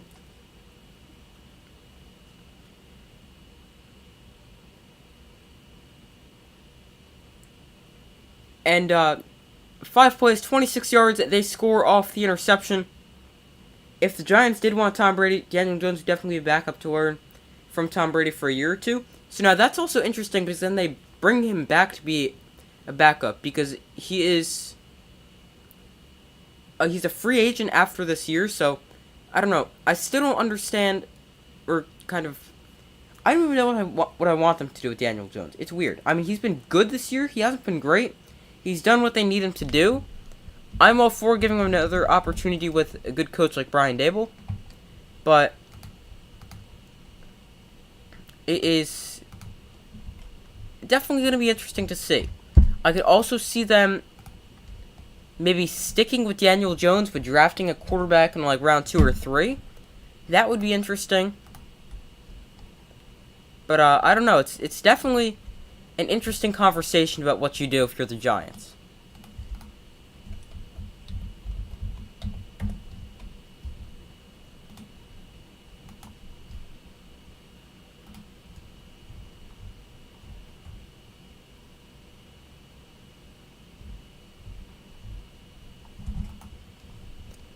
So 13 seconds to go here. 2 timeouts for the Colts. If they even decide to try to put a drive together, they could very well just say, yeah, we'll just take this to the half.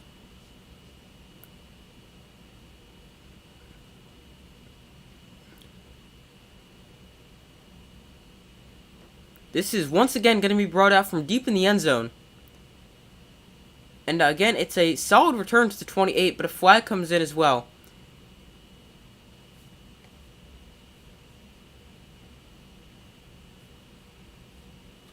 Dallas Flowers, their kick returner. It's such an interesting decision to see them bring it out from way in the end zone. But holding on the Colts there, that's also that'll back them up. As it sits right now with the Giants being 7-4-1, what do you think the Giants would be after Week 12 with Tom Brady? Well, they'd be able to do a lot more stuff through the air. They also need wide receivers, though. They'd be able to do a lot more through the air, but I mean, Daniel Jones' legs have been a big weapon for them so far, so I don't know. I would say somewhat similar. Maybe, I don't know, 8-4, maybe 9-3. I don't know. Somewhat similar, I would say. But the Colts, they just have to take a knee, and that is halftime. So now Cowboys lead the Colts 21-13 at the half. I'm gonna go take a very short break, as I do at every halftime. So you guys make sure to vote on the poll if you haven't already. Let me know your updated score prediction in the comments. Who you guys have winning, and I will be right back.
Alright, so I'm back. Thank you guys for staying with me.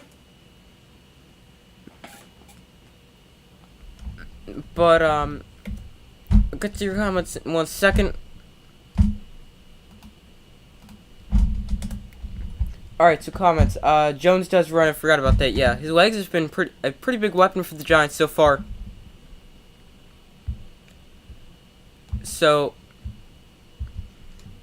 yeah, I mean, because you have the better passer with Tom Brady, but Daniel Jones is a very good runner, and also, I mean, they still have nobody to throw the ball to, even if they get Tom Brady. Because I mean, who's going to throw the ball to himself? Go put Daniel Jones at a wide receiver. But you also forgot the Falcons. Falcon fans not happy with Mariota yet. Mariota, I mean, he's not necessarily great. He's like a bridge quarterback for like a year or so. But when you have a young quarterback like Desmond Ridder, play him. Learn what you have. At the end of the day, no matter where Tom Brady goes, I'll root for him. I feel like all Patriot fans are like that. They're all like Tom Brady fans, and they're all support Brady. So now my updated prediction, I'm going to stick with the Cowboys. Obviously, I have no reason not to. It's a lot closer than I thought it would be. But it would be, I don't know, I still can't go with the Colts. They're just, it wasn't, it's weird. Because the Colts, they were a lot closer than I thought it would be, but I just don't really think they're that great. And, I'll stick with the Cowboys. And I'll go, let's go 35-20. That's my score prediction.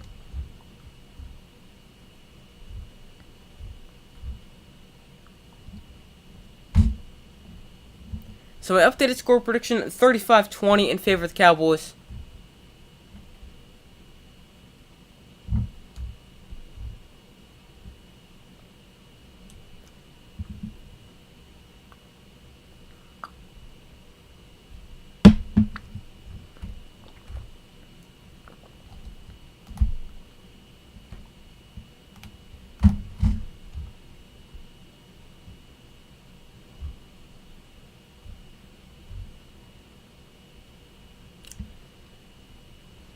Alright, so you guys want me to know your updated score prediction and who you guys have winning?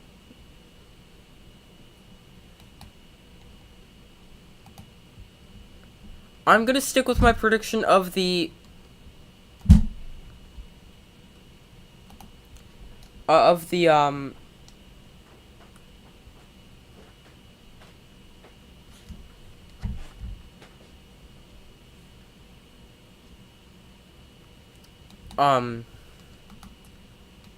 what was I saying? I'm gonna stick with my prediction of the Cowboys. Tom Brady has had success with receivers that don't do much elsewhere. Chris Hogan, Danny Amendola, Julian Edelman, Brandon Cooks. That's definitely true. I mean, he does have a great receiving core in Tampa right now, but I mean, it's definitely true. I mean, when he was in New England, he did not have the greatest receiving core. That's definitely a good point.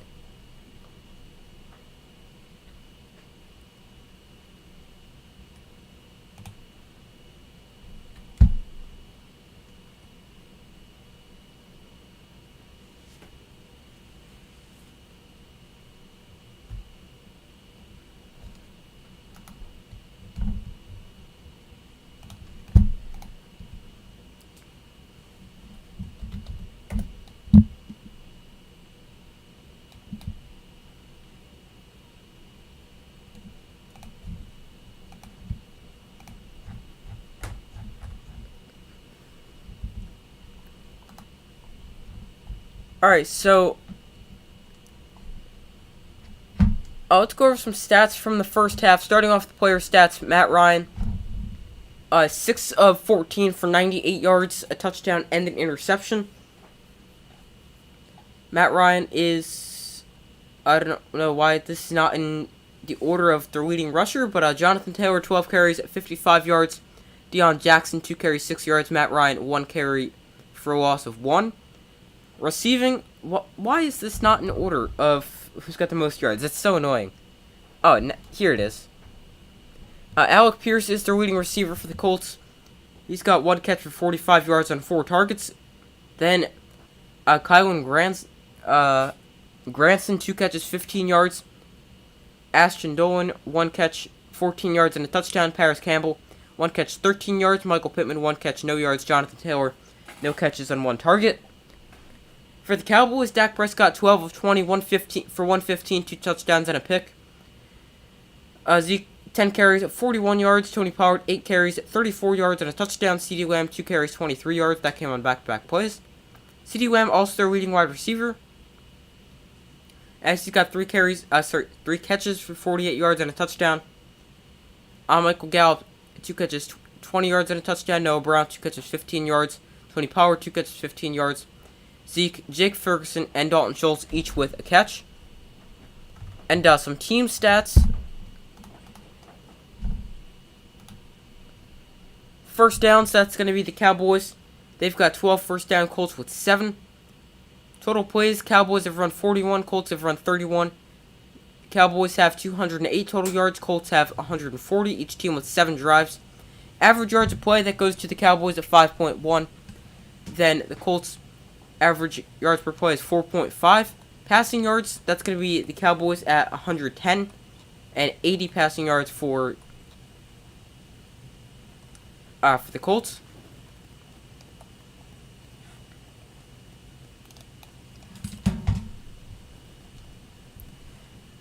Sacks, Dak Prescott's been sacked once for a loss of 5.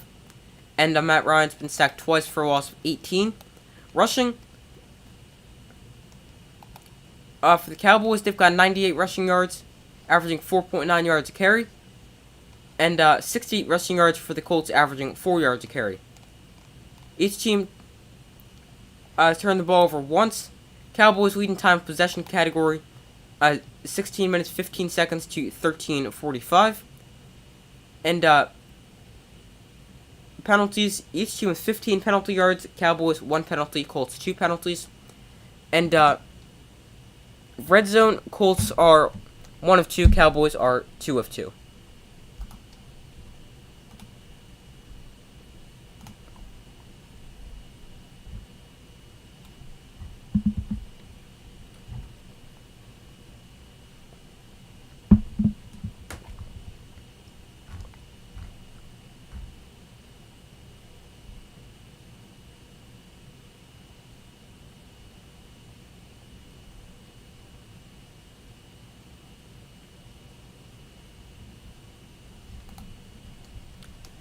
Alright, so second half set to begin.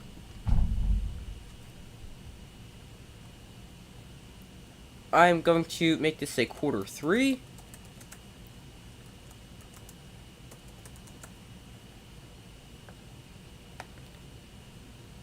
And I think the Colts are going to get the ball to start. I don't remember who got the kickoff.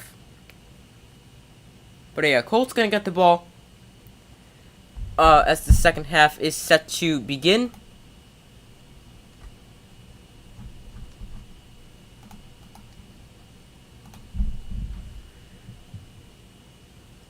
Alright, so Brett Maher sends it away. And this will be returned from inside the end zone by the Colts. I forget the returner. Flag comes in from behind. And it's a good return up to the 40-yard line. But that'll probably come back. The returner is Dallas Flowers. So yeah, that'll come back as holding on Colts, so that'll back him up.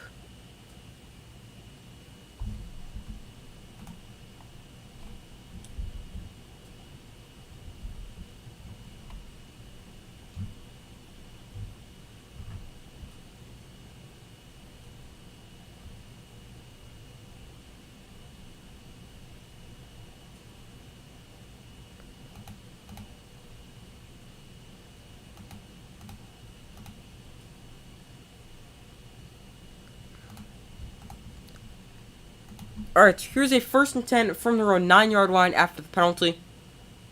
Matt Ryan, he hands off to Jonathan Taylor, and Taylor taken down in the backfield, losing 2 yards. Big play there by the Cowboys defense to open up the second half.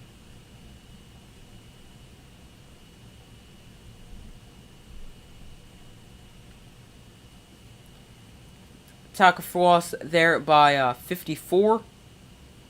That is defensive end Sam Williams out of Ole Miss. So now a 2nd and 11. Ryan in shotgun. Jonathan Taylor to his right. Cowboys bring a blitz. Matt Ryan gets it out quickly. That one broken up as he was looking for rookie Alec Pierce. That was the 5th time he's looked the direction of Alec Pierce, and the 4th time it has been incomplete.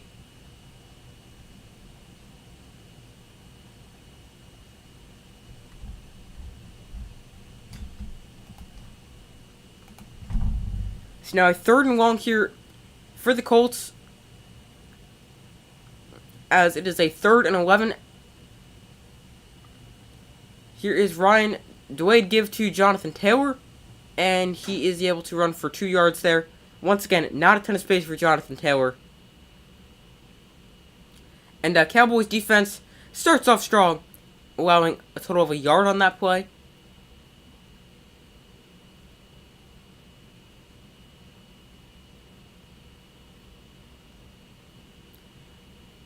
So now, the Colts will be forced to punt, so I'll move this ball marker from the Colts to the Cowboys. And the Colts punter, Matt Hawk, standing in his own end zone.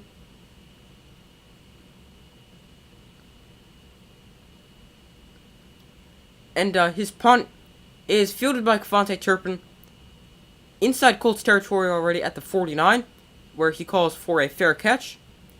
And the Cowboys offense now onto the field for the first time on the second half after their defense forces a very quick 3-and-out.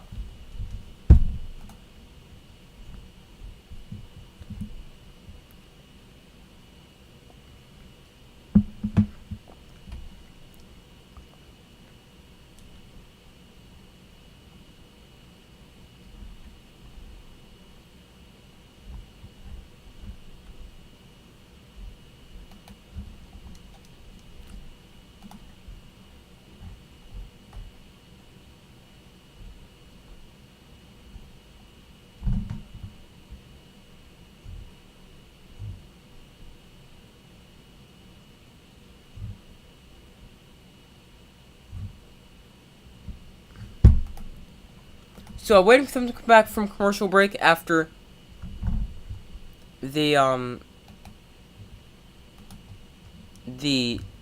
possession turned over on the punt.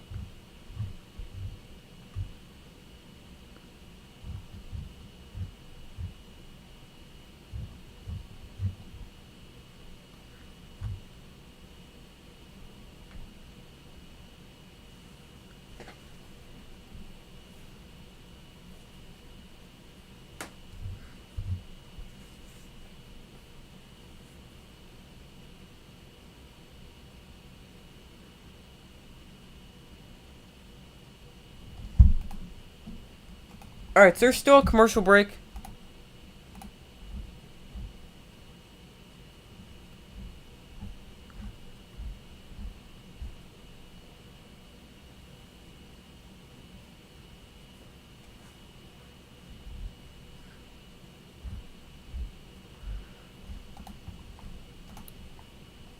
So they're still at a commercial break here.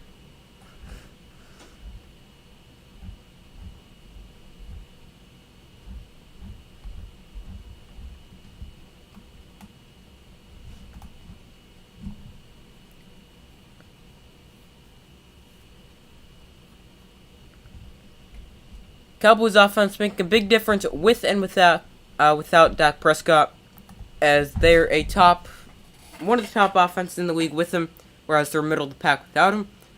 So from the Colts, 49 is starting inside Colts territory already.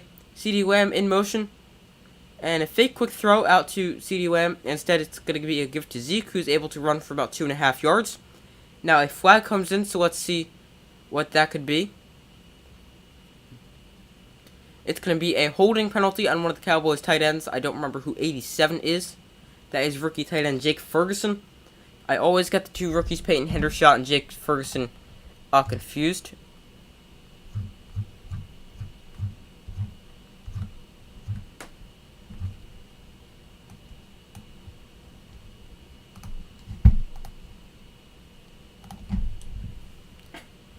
Alright, so here's a 1st and 20.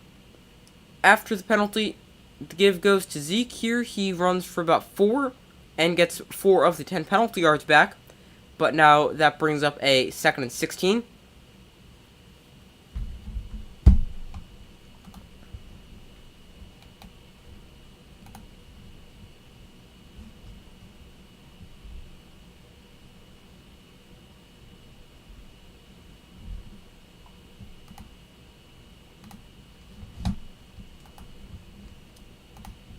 Here's a 2nd and 16.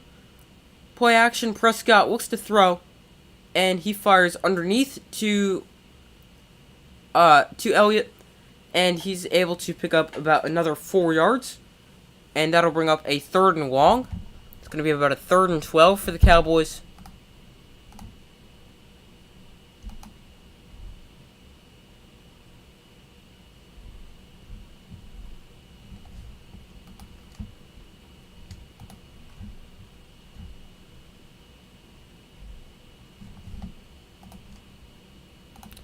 So here's a 3rd and 13 for the Cowboys. Prescott looks to throw. He's going to fire quickly underneath to Tony Pollard, but that hit jars the ball free, and that is going to be a incomplete pass. So the Colts defense really helped out by that holding penalty, but they also get a 3 and out.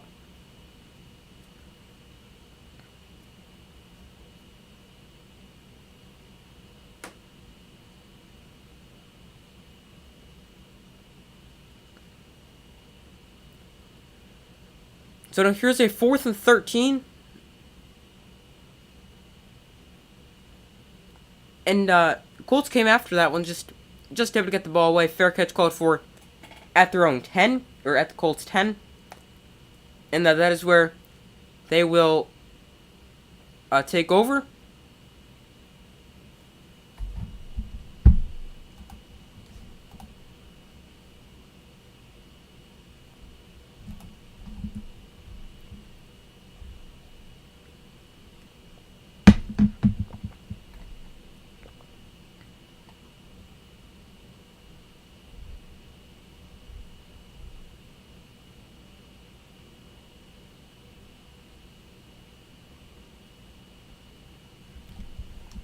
Alright, so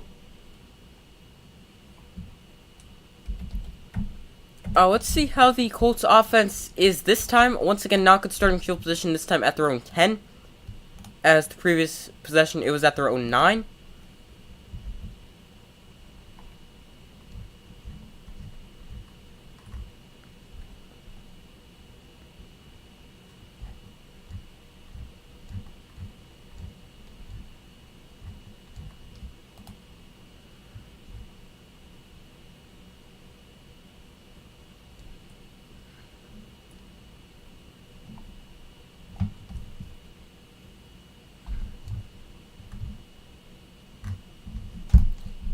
Alright, so still waiting for him to come back from commercial here after the punt.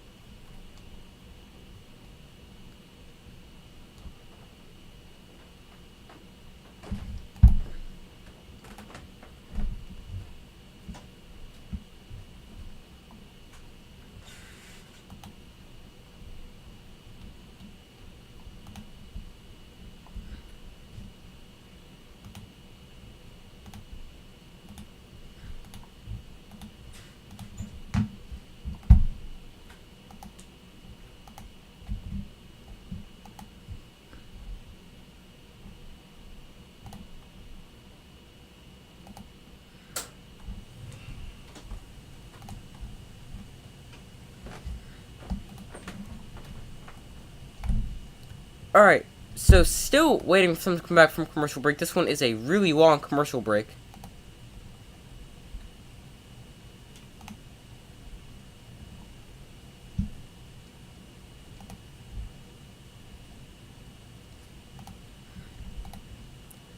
Alright, so here we go. 1st and 10. Here's a jet sweep to Paris Campbell. And Campbell shoved it out of bounds after a gain of 2. Not a whole ton of space there for him to run.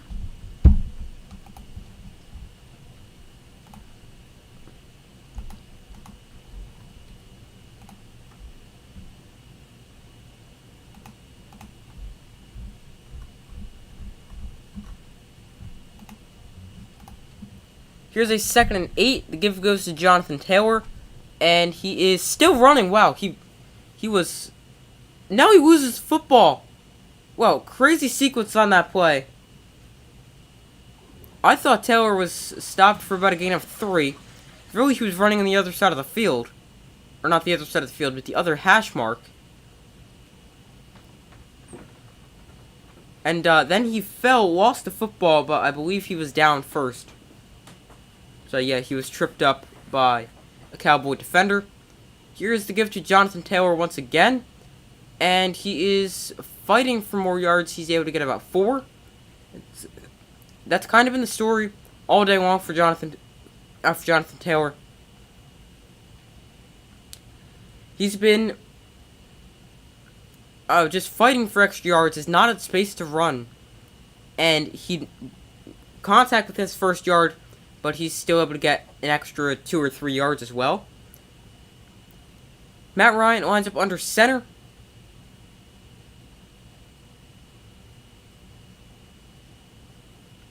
Jonathan Taylor, the running back, and Matt Ryan looks to throw. He's going to dump it off to Taylor out of the backfield. And Taylor is just taken down by Leighton Vander Esch from behind. And that brings up a 3rd and 1.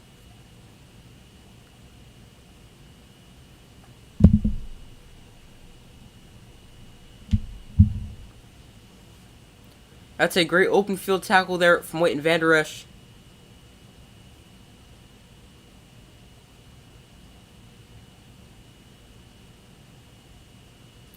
So now here's a 3rd and short for the Colts. A 3rd and 2 to be exact. Would not be shocked to see them run the football.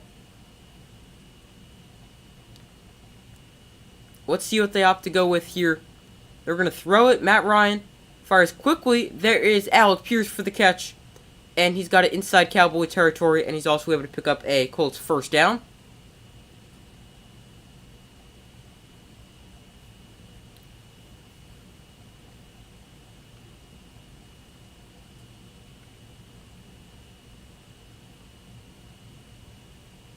Alec Pierce, 2 catches for 59 yards.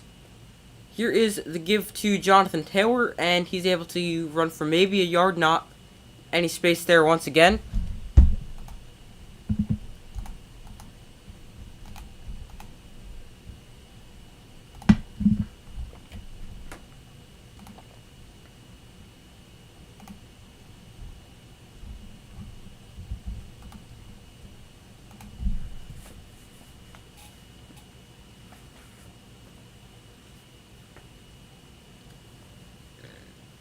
Alright, so here's a 2nd and 9 for the Colts. Matt Ryan looks to throw, and he's going to fire as he's hit. And Paris Campbell makes the catch as he's hit. And there's a gain of 11, and that moves to 6 for the Colts.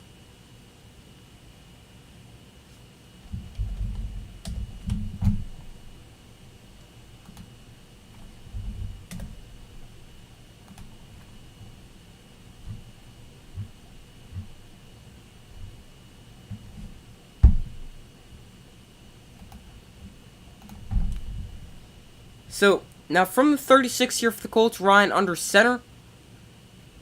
And I've got a false start here on the Colts. Looks like their right guard moved early.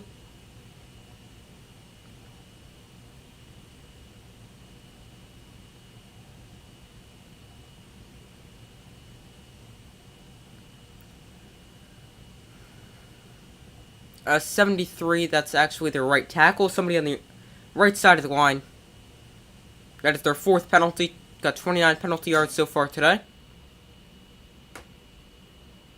So now here's a 1st and 15. Ryan looks to throw. And he's going to swing it out to Deion Jackson out of the backfield, but he drops that one. And that brings up a 2nd and 15. And probably best he dropped that one, as he was going to get tackled for loss if he had caught in that one.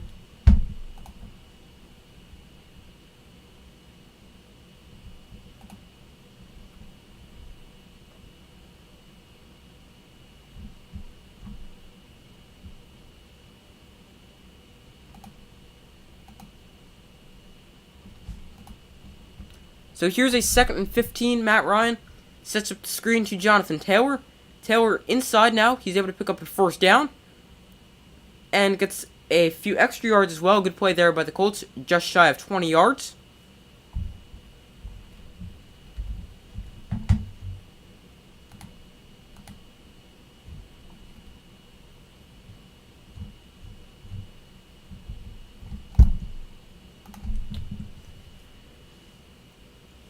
Here is the give to Jonathan Taylor. Taylor taken down behind the line of scrimmage. There's another tackle for loss by this Cowboys defense. Crazy to think about how everyone was talking about the Broncos and Colts before the season when Russell Wilson and Matt Ryan signed. What was signed to now? Yeah, that is crazy. Broncos at 3-9. I mean, their offense is just so bad. And even the worst thing for the Broncos, they're now tied to Russell Wilson for the next 5 years. If Nathaniel Hackett's the problem, they can get rid of him whenever they want. Both teams are dumpster fires, exactly. Here is Ryan to the outside. That is complete. Caught by Paris Campbell. And he's going to be close to a Colts first down. I think he's going to be just short, but I'm not sure. And then the Colts, I never thought they'd be like an elite team. I thought they'd be sort of like a 10-7 type team. But yeah, obviously have not even lived up to that expectation. Here's Jonathan Taylor. He's taken down at the line of scrimmage. And a big stand there by the Cowboy defense on 3rd down.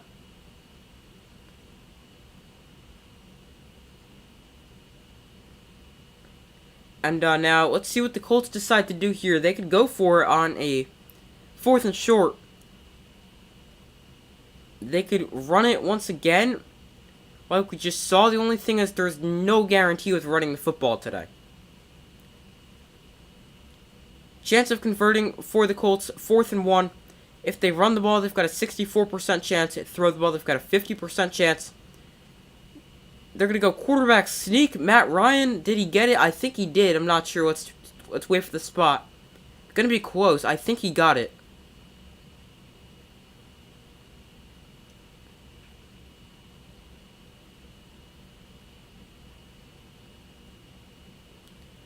It's interesting. I think he got it. It's close, though.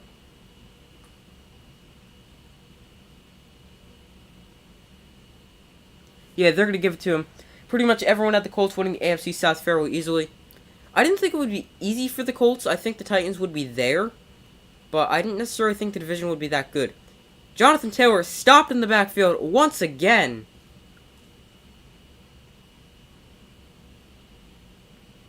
But, I'll check my preseason predictions now. Because I'm curious. I know I had the Colts, Titans, and then Jaguars, Texans. Let's see. 2022 NFL predictions. Hold up, let me pull these up real quick. But here's a 2nd and 13. Ryan looks to throw. He's going to fire to the end zone. And that's called for a touchdown by Alec Pierce.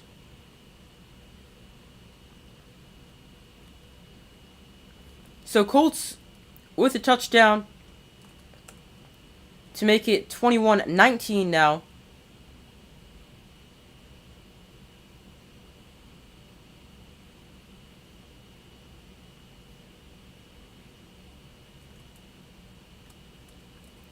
And now, it's an interesting decision. Do you take the points now? Like, do you chase the points, I should say, now and make it, or try to make it 21-21? Or do you go for 2, and that's what it appears they're going to do now. Going for 2. Matt Ryan on the move to the right. It is going to be caught. No, incomplete.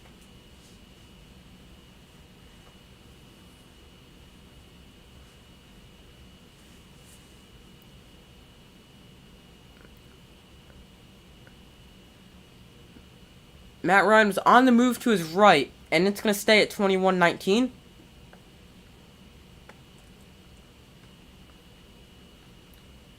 I saw quite a few predictions for the Colts going 13-4, even 14-3. Yeah, I had them going 10-7. I just checked my predictions. I had them going 10-7, Titans at 9-8.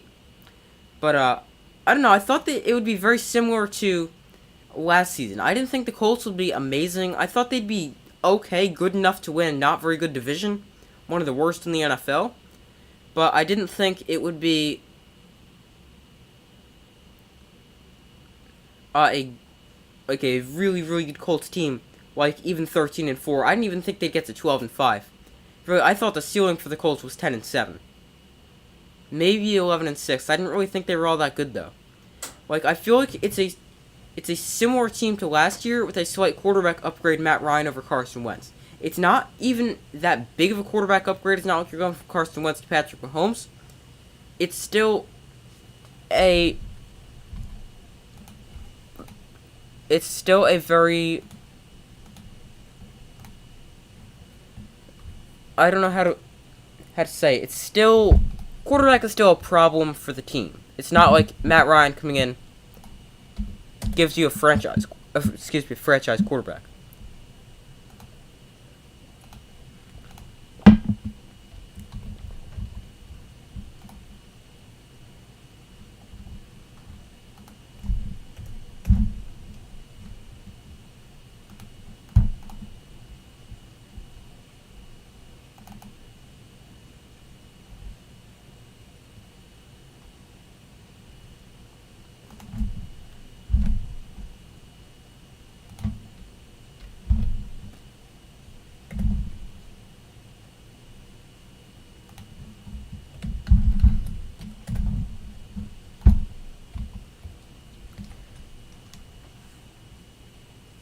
Ryan is what, 36, 37, 38? Yeah, he's getting up there. I think he's like 36. Matt Ryan, no, he's 37. But,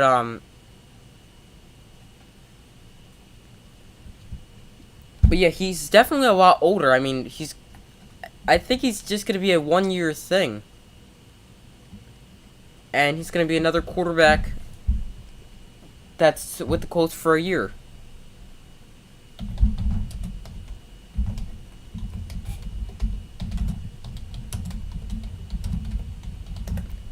And now, pulling up the current draft order right now, it's updated today. Or this site I'm looking at. Right now, the Colts got the 9th pick. So, definitely in a position to draft a quarterback. But, I mean, there's also some teams ahead of them that could use a quarterback, like the Texans. The Seahawks, I don't know what they're going to do. Do I think Matt Ryan will retire after this season? That's an interesting question. Hadn't really thought of that. I don't think so. I think he'll play another year or so. But, it's a conversation to be had. Fake toss to the outside. Prescott on the move. He finds, that is Jake Ferguson for about a gain of 4. Cowboys cornerback Anthony Brown carted to the locker room and has been ruled out with an ankle injury. But quarterback, it's interesting this draft. There's some good quarterbacks, but you've got some teams ahead of the Colts at 9. Obviously, draft order is going to change. That need quarterbacks. Here's a 2nd and 6. Here's the toss to Tony Pollard running right. And Pollard down the sideline. Out of bounds after crossing midfield.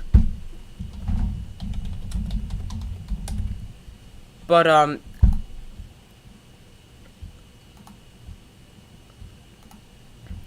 a good run there by Tony Pollard. Down the sideline on the toss. There's some good quarterbacks this draft. I mean, you've got Bryce Young, CJ Stroud. You could take a chance on someone like Will Levis or Anthony Richardson. Here's Tony Pollard. He is able to run for 4. Maybe Ryan will go to the Saints, Panthers, or Buccaneers. That would just be so funny to see him go play the Falcons twice a year then. But yeah, that would definitely be interesting to see where he goes. Because I don't think he's a Colt next season. I think it's like a 1-year thing. But going back to the quarterbacks, obviously you've got C.J. Stroud. You've got a lot of good quarterbacks.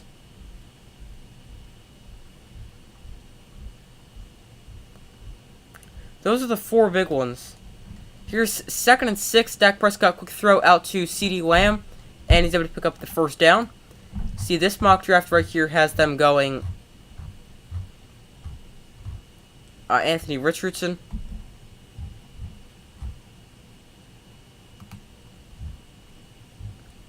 This mock draft has them going, let's see, Will Levis. And this one's got them going Tyree Wilson, edge at Texas Tech. Here's Noah Brown in motion. Prescott, he's going to hand off to Zeke, who's going to go up the middle for about 4 yards.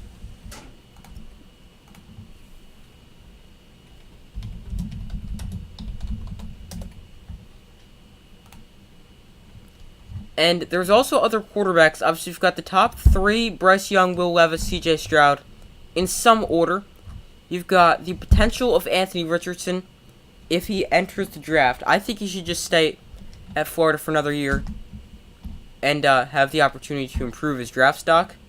I mean, he's still going to be a first-round pick because I'll get back to that in a second. Here is Dak Prescott. He's going to fire downfield and intercepted. The wide receiver slipped. Now, flag is down on the play.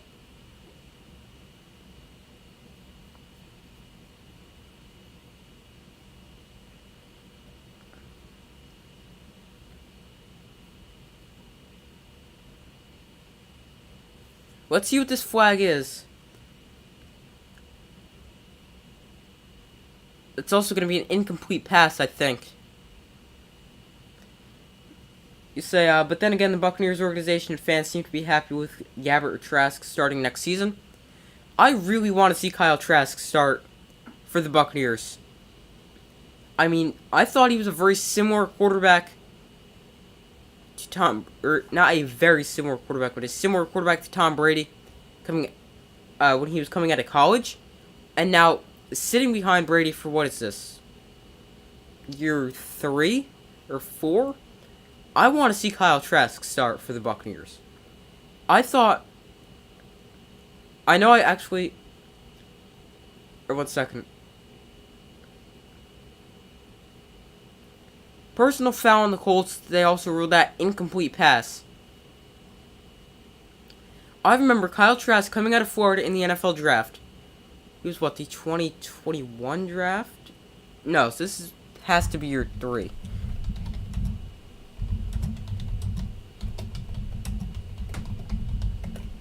He was drafted 2021. So, 2021, 2022. This is only his 2nd year. I thought he was a little older than that. But, yeah, 2021. But, I thought, Kyle Trask, he would definitely either go Patriots or Buccaneers. And I had him going Patriots. But here's a quick throw to Michael Gallup. He's tackled right at the line of scrimmage for no gain. I had Kyle Trask going to the Patriots. He ends up going to the Buccaneers, but I saw him going somewhere either where Tom Brady had been or with Tom Brady. I think he could develop into a really good quarterback sitting behind Tom Brady. And I really want to see what he can do as a starting quarterback in the NFL. He might not be great, but I feel he could be a really good player.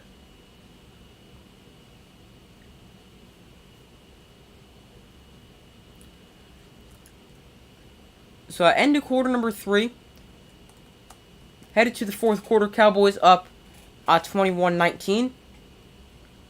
As they head to the 4th, a lot closer game than I expected.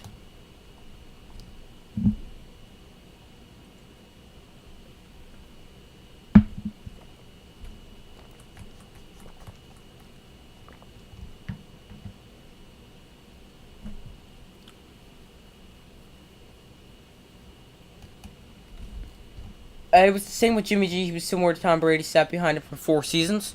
And then, now, I mean, he's not, like, a fantastic quarterback. He's not top 5, but, I mean, he's definitely good. He's gonna win you games and get the job done.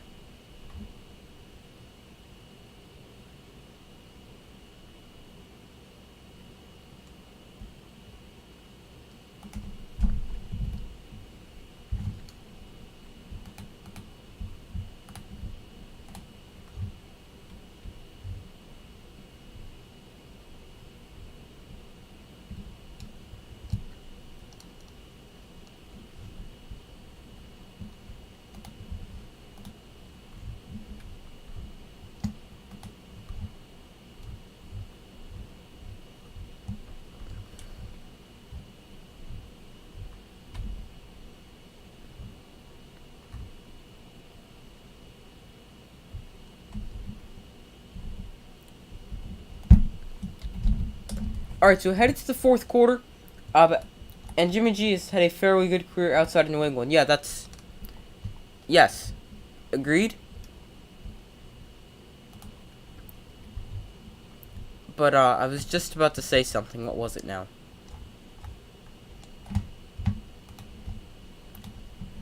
Oh, so headed to the 4th quarter. I would stick with the Cowboy prediction. I still think this game is a lot closer than I expected. What? It's definitely a lot closer than I expected. I expected a blowout. But, excuse me. I'm going to stick with the Cowboys. I'll take them winning 28-22.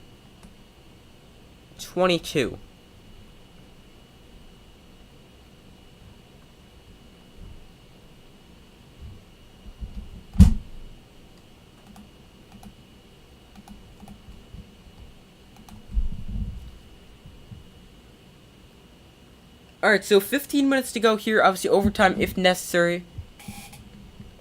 According to AWS Next Gen Stats, Colts have a 12% chance to win. Cowboys with an 88% chance to win. Here is a quick throw out to Zeke. He's able to just get back to the line of scrimmage. Not much there. It's looking like a toss-up to me. It's looked that way so far. I mean, I've been very surprised about it. But, yeah, it's definitely still anyone's game, but I'll still take the Cowboys. Just think they're the better team. They could definitely go put together a scoring drive here.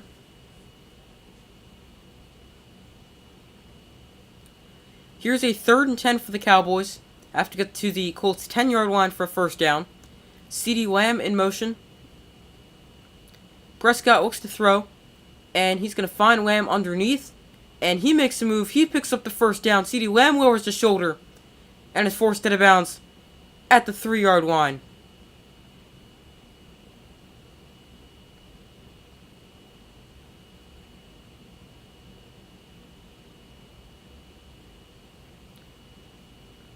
I personally think either team has a 50-50 chance of winning. So no, I would still give the edge to the Cowboys.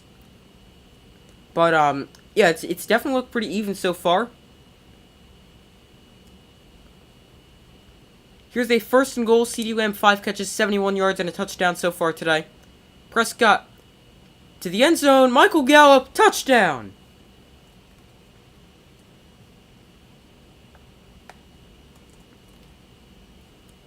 Ten plays, 75 yards, 4:51 off the clock for the Cowboys. And they extend their lead now 27-19. Michael Gallup working one-on-one, running a fade on the outside. Good throw, good catch. Letting Michael Gallup go up and get it against a corner who never turned to look for the ball.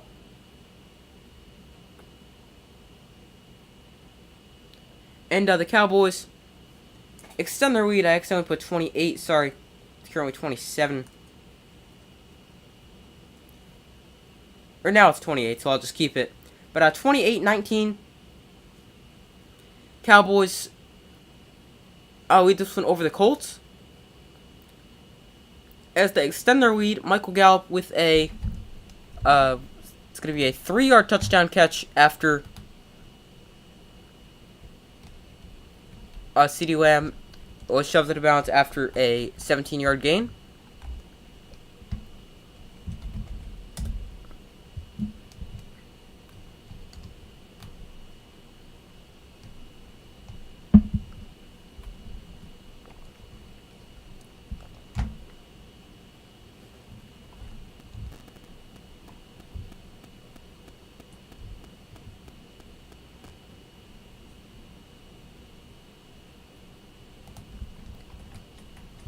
So now, let's see.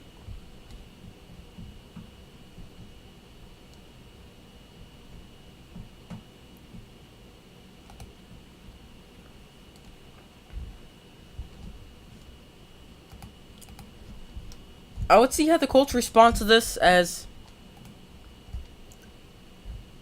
I mean, it is still a close game. It is going to be a 9-point game now. So 2-score game, but I mean, still anyone's game.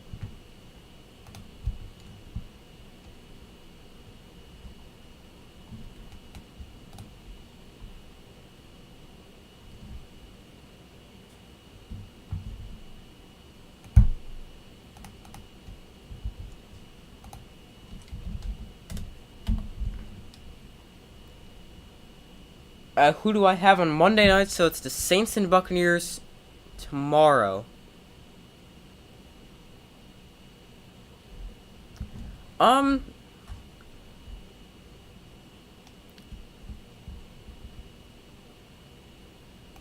I've got to go.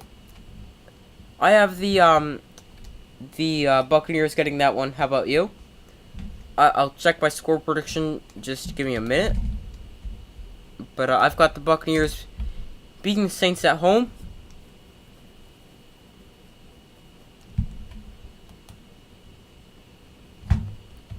Give me 1 second.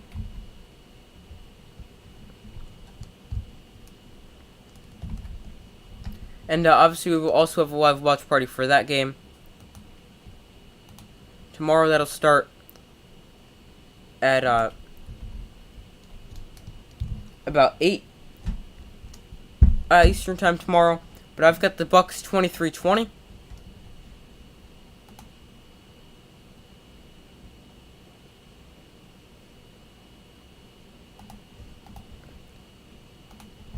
On the kick return for the Colts, he is shoved out of bounds. Flowers shoved out of bounds after a solid return, no flags this time. The Saints have been looking really bad the past few weeks. Yeah, they need to figure out quarterback.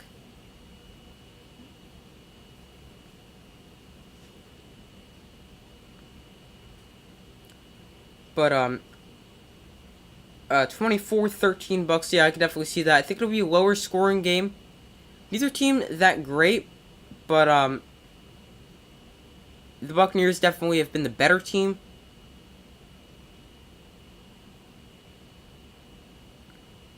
Here's a 1st and 10 for the Colts. Ryan lined up under center. Jonathan Taylor is the running back, and it is going to be a play action. Screen out to tight end Moel Cox, and he fumbles the football, and it's picked up by Hooker. Hooker down the sideline. He's going to be in for the touchdown. Just lost the football, picked up by Malik Hooker, and run back for a Cowboy touchdown. It's now 34-19.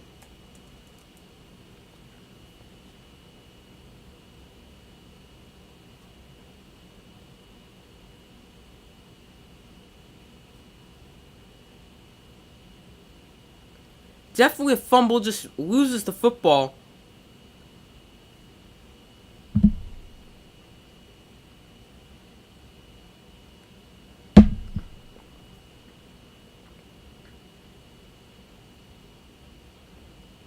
About to be 35-19 here after the extra point.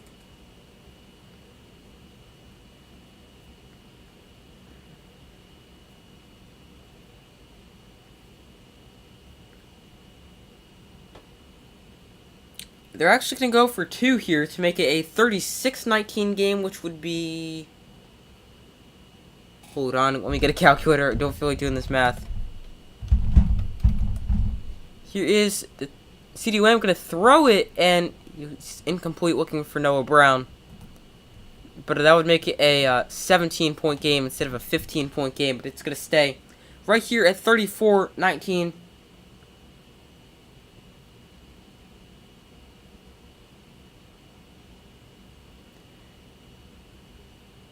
Tom Brady almost had his very first time last week.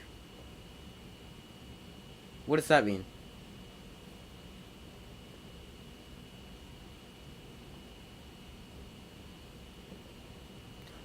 Wait. Now, I thought you meant catching it, but that was a few weeks ago.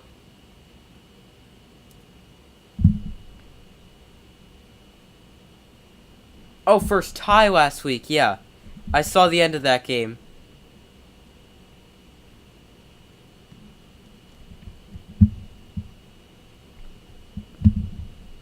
But just ties, they're weird. Like, the Giants today, a tie I feel like was a loss.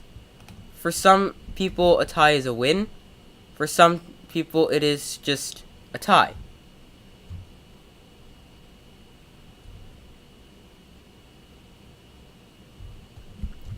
But I feel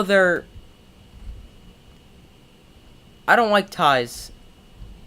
I would just find a way to eliminate ties.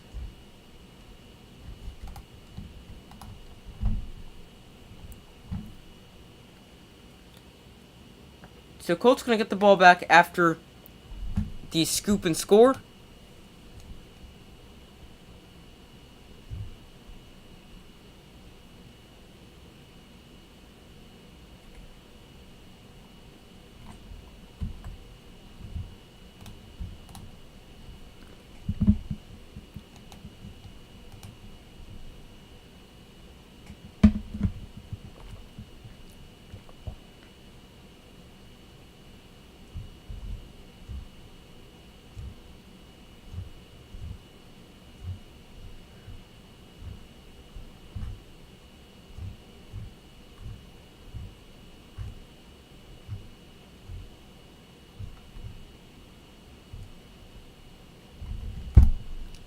Alright, so still waiting for them to come back from commercial break.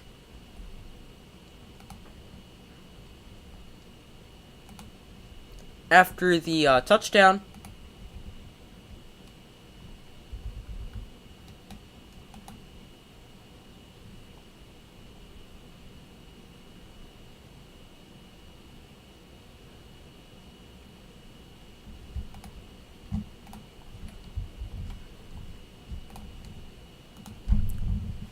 Alright, so 34-19 is the current score. Matt Ryan, the Colts offense, set to get the ball back as Cowboys kick it away. This kick will be returned from the goal line by Flowers. And now he reverses the field, and he's able to get it to the 21-yard line.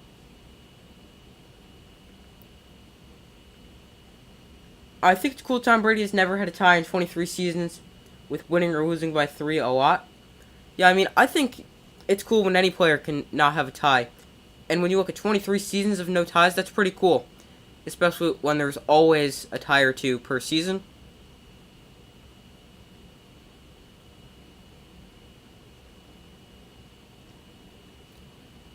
Cowboys 47 sacks, that's first in the NFL.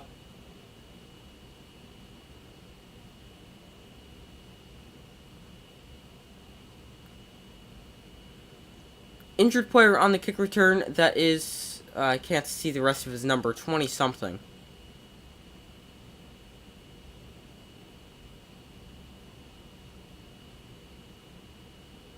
But hopefully he's okay.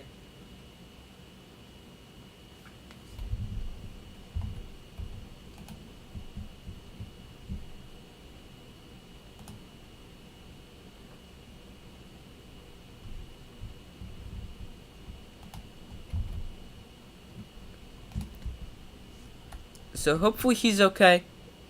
It is 29. That is, let's see, that is CJ Goodwin, a corner for the Cowboys.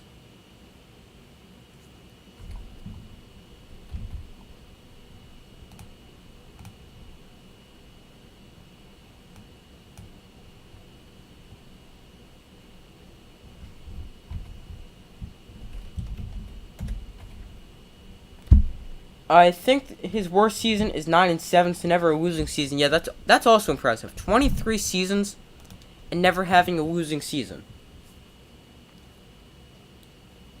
Play action. Matt Ryan, he dumps it off to his tight end, Granson, but he is just barely not able to get back to the line of scrimmage, and that'll bring up a second and a little more than 10.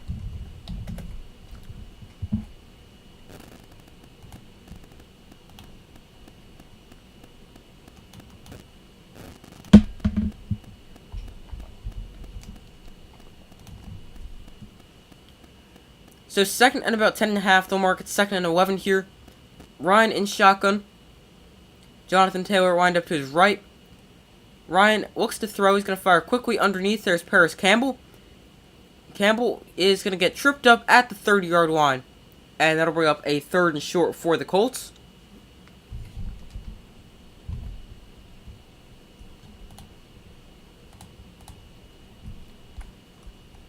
Three more losses this season, and it'll be his first.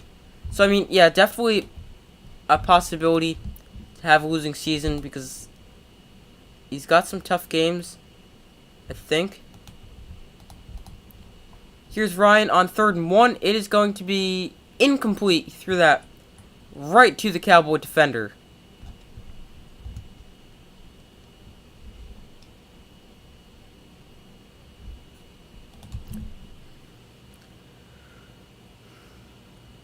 Micah Parsons with pressure on Matt Ryan, forcing just a really bad throw. Really low and behind. Michael Pittman. Here's a 4th and 1. They're going to go for it from deep inside their own territory at their own 31. Ryan looks to throw, and he finds Michael Pittman for a first down. Gain of 4 yards there.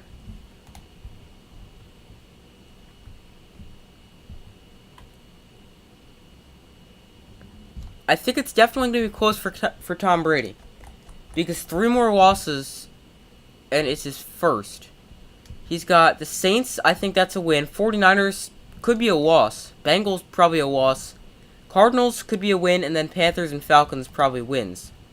So it's going to be tight, but I think he could come out with another season just over 500. I believe he'll sweep the Falcons and Saints and has to play the Panthers again. He already lost to them. Yeah, I think he can definitely win that game.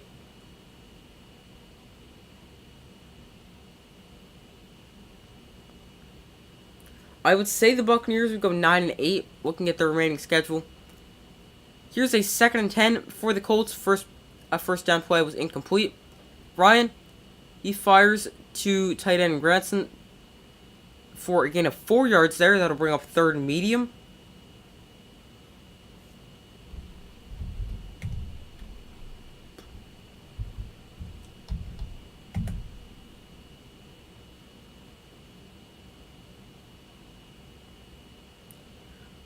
$11:20 to go here in the game. 3rd and 6. Cowboys lead this one 34-19. Granson in motion. Ryan looks to throw. And he fires towards the sideline. That is intercepted. Cowboys getting the ball once again. The defense comes up with another takeaway.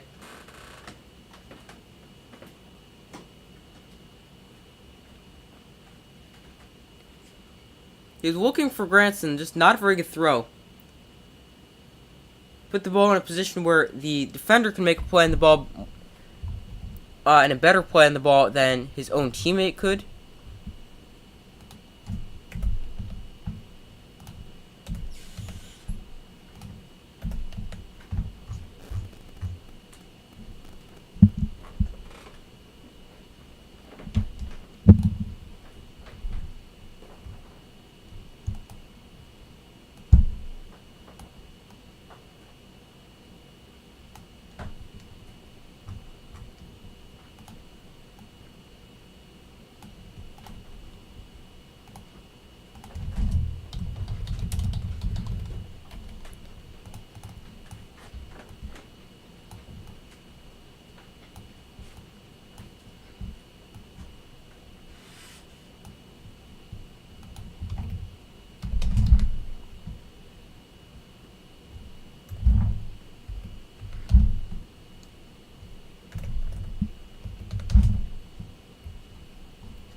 So let me switch this ball marker back to the Cowboys after the interception.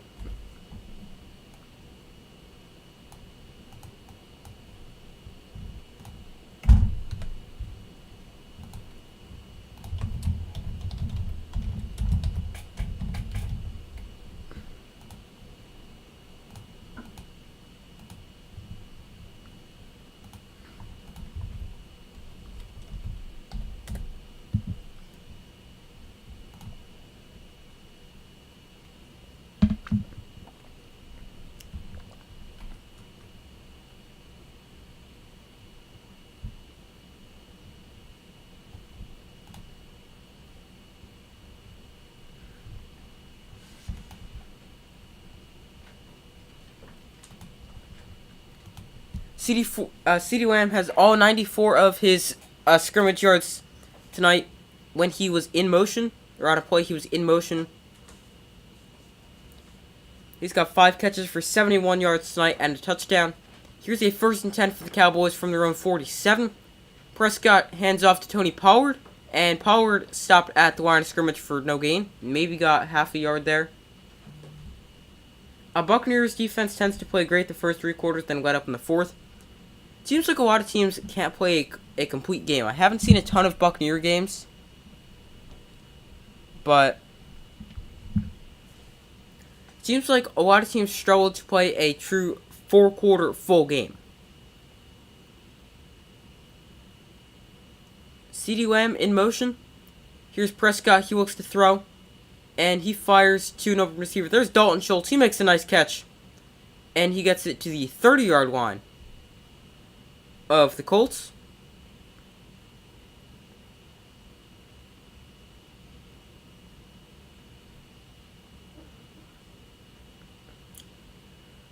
Good throw there by Dak Prescott. High throw, but good throw. Puts it in a place where only his tight end can make a play on the ball. 10 minutes to go in the game. Dak Prescott 20 of 30 tonight. And he's going to toss it to Pollard, running left. Pollard makes a cut. He's got blockers out ahead. Cuts inside. Tony Pollard in for the touchdown. This is what I expected coming in. 40-19 after the touchdown. Cowboys just dominating the second half.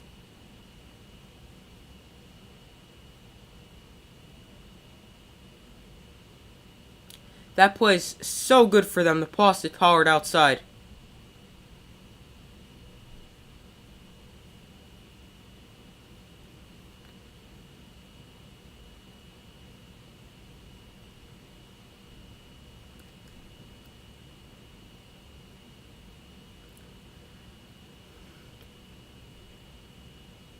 And the extra point is blocked. Scooped up by the Colts, but shoved to bounds by punter Brian Anger. And the score's going to stay at 40-19.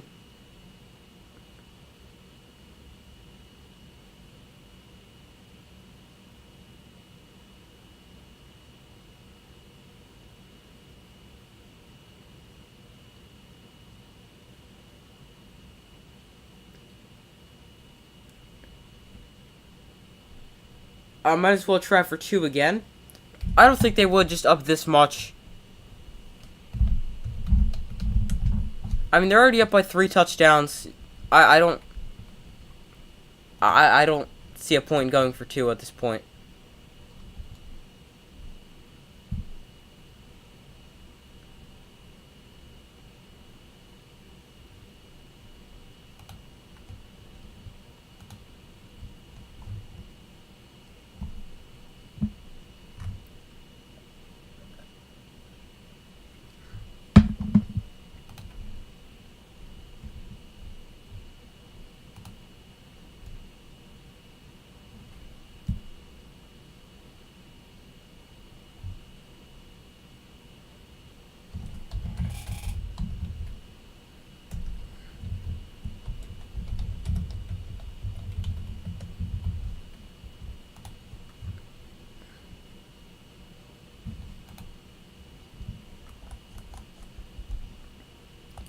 Practice makes perfect being up that much. Yeah, I don't know. I just don't really feel.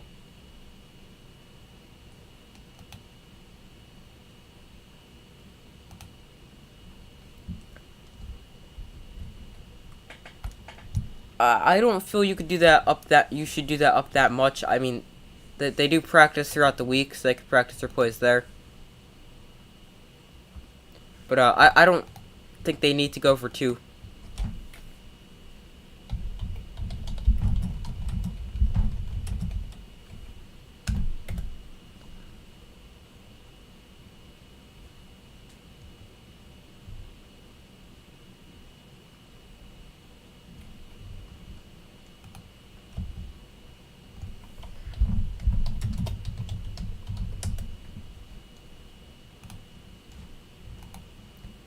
Alright, so still waiting for them to come back from commercial break.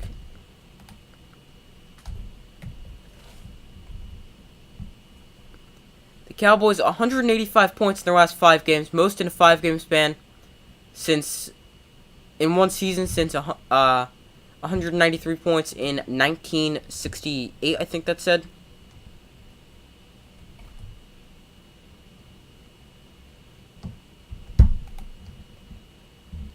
This kickoff is a touchback, and the Colts will get the ball back once again. Let's see if they can actually go possession without turning it over this time.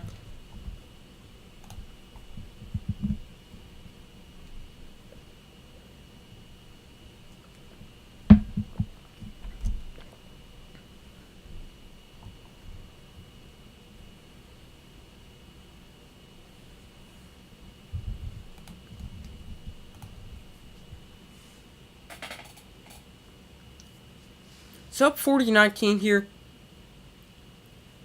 Matt Ryan in shotgun. And he fires over the middle. That is incomplete, looking for Paris Campbell. Now 2 late flags come in. Probably going to be a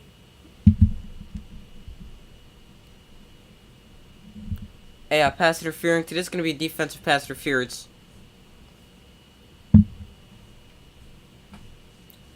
It is on rookie Deron Bland out of Fresno State.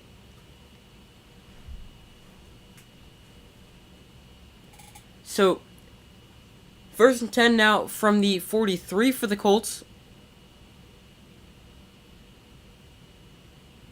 Here's Matt Ryan. He looks to throw. He fires over the middle, and that is complete. A very tight window there. Completes it to Jelani Woods. He is extremely tall. He's a rookie out of, I believe it's Virginia. Yeah, rookie out of Virginia. He's 6'7".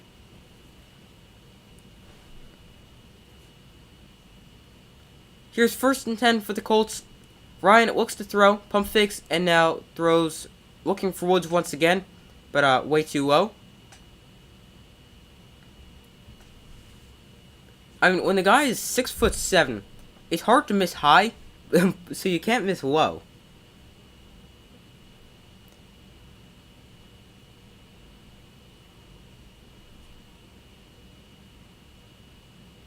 Here's a 2nd and 10 after the incompletion for the Cowboys. For the Colts.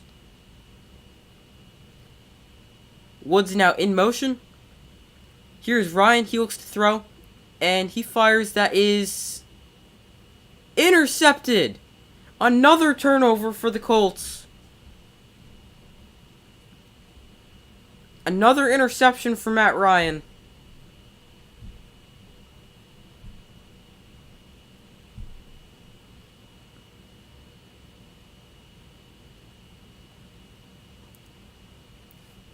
Intercepted by 26. That's Deron Bland, the guy who had the interference penalty a few minutes ago.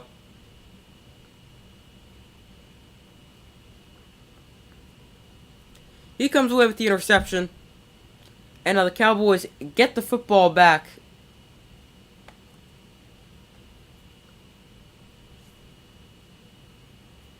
Four turnovers tonight for Indy.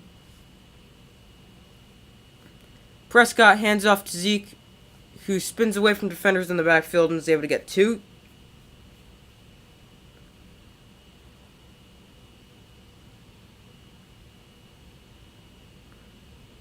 Sorry, I feel like there's something in my eye. Last year, the Colts had the second best turnover or tied for the best at plus 14. They're the second worst in the NFL at minus 13 to the Saints. Here's a 2nd and 8. Elliott remains the running back. Prescott lined up under center. And the give goes to Zeke, and he is able to run for not even getting back to the line of scrimmage.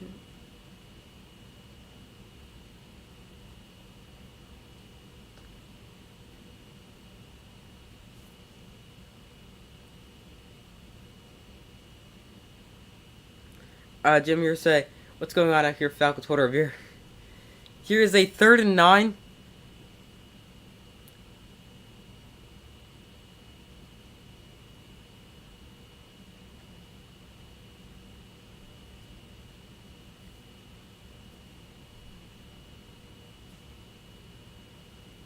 Here's a 3rd and 9. Prescott looks to throw, and he's going to take a deep shot down the field. It is going to be incomplete. He was looking for Noah Brown. No flag on that play. Now a flag comes in. A late flag. Definitely should be pass interference on that play. Defensively.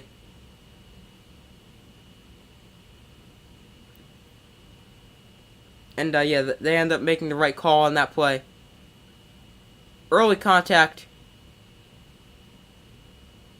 Holding his arm as well.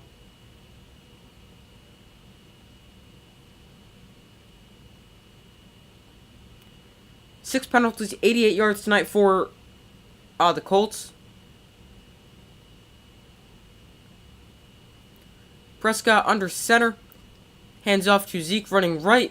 Elliott gets the edge. Cuts back inside and is just tripped up at the 5. And now that's a 1st and goal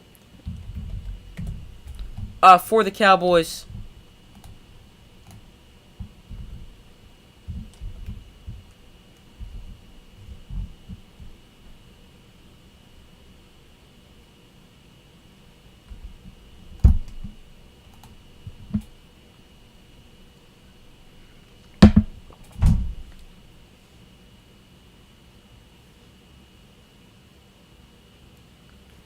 So here's a 1st and goal for the Cowboys.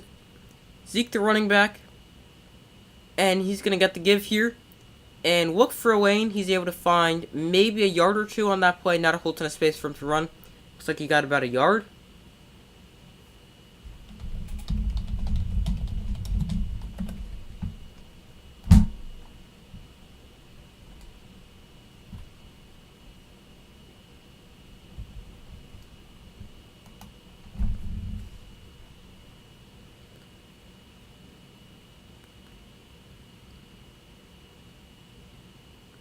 So here's a 2nd and goal for the Cowboys from the 4.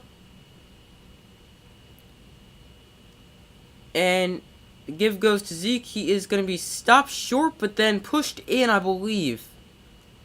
2nd effort. Touchdown for the Cowboys.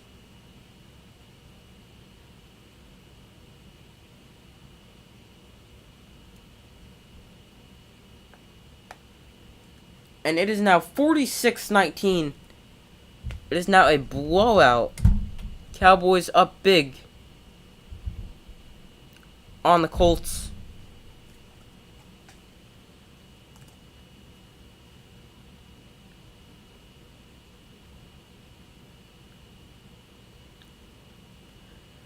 Extra point was blocked last time. Let's see if this one is...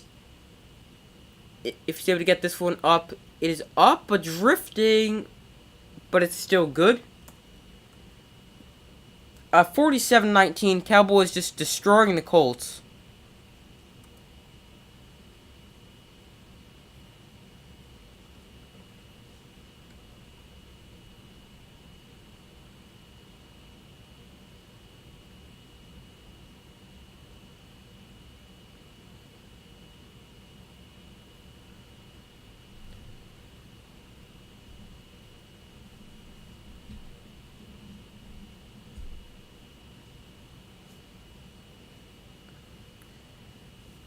So Cowboys lead this 47-19. 19, 6:06 to go in the fourth quarter.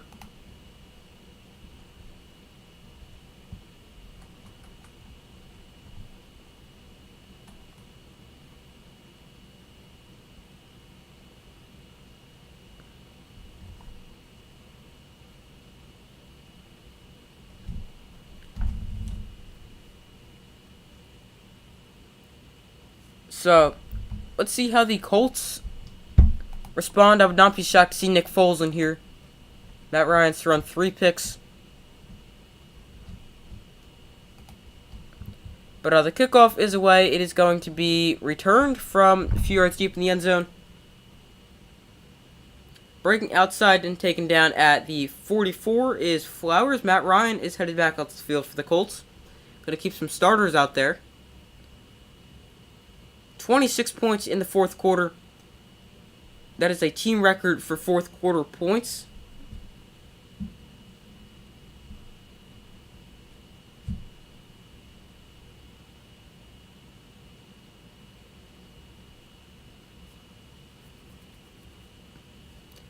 Here's a 1st and 10 for the Colts. So, still got some starters out there, like Jonathan Taylor.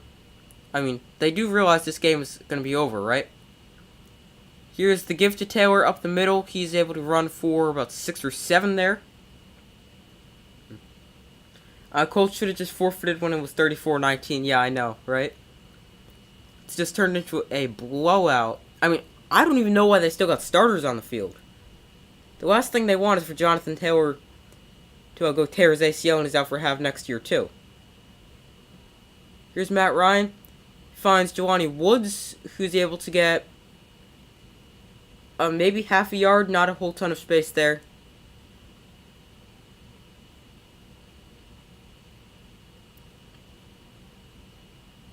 Third and 2 here for the Colts.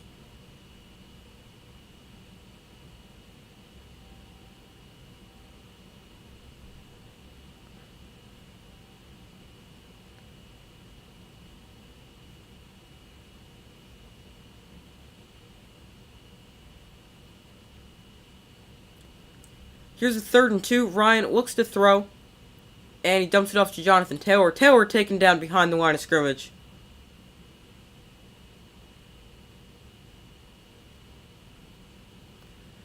Same with Cowboys starters. Same for Cowboys. Starters should have been pulled at 34-19. Well, 34-19, you could still come back from that. Once they hit 41, I probably would have taken it out. I would not have had the starters in for this past drive, and I would not have them in right now for the Colts.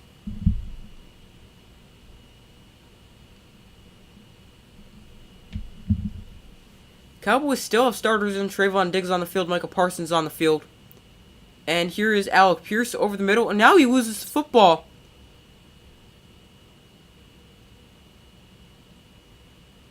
Let's see, I think the Cowboys got that one. Yeah, it's recovered by Leighton Vander Esch. And the Cowboys have the football. A 5th turnover of the day for the Colts. And the Cowboys still have the football.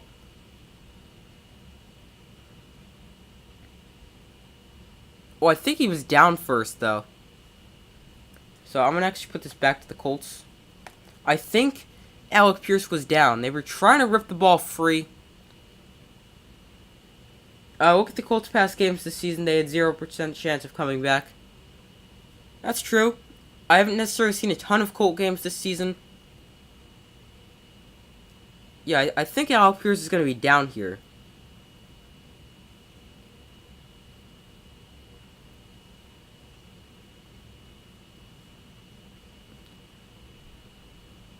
Let's see, he's down right there. The ball's not coming free yet, I don't think. They're trying to get it out, but I don't think it's coming free yet.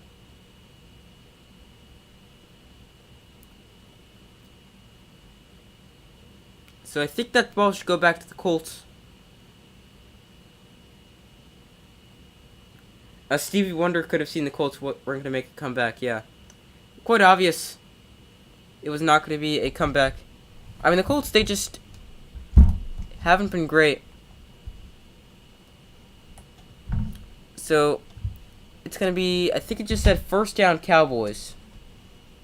No, 1st down Colts. Sorry.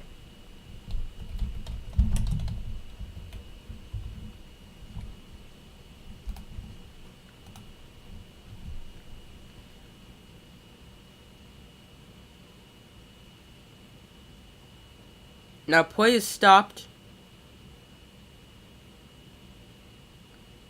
Now play is not stopped. Okay, I don't know what that was. The refs had to go discuss something. So they're going to mark that as a catch and no fumble, which is definitely, I think, the correct call. Here's Ryan, and that one almost intercepted, looking for Jelani Woods.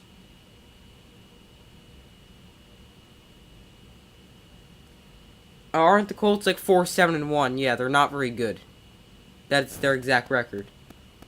But 4-8-1 after this one becomes officially official.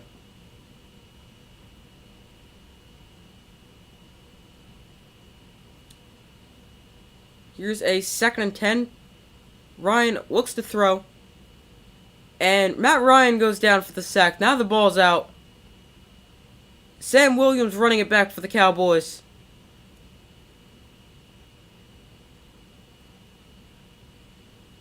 And they're going to mark that as a Cowboy touchdown.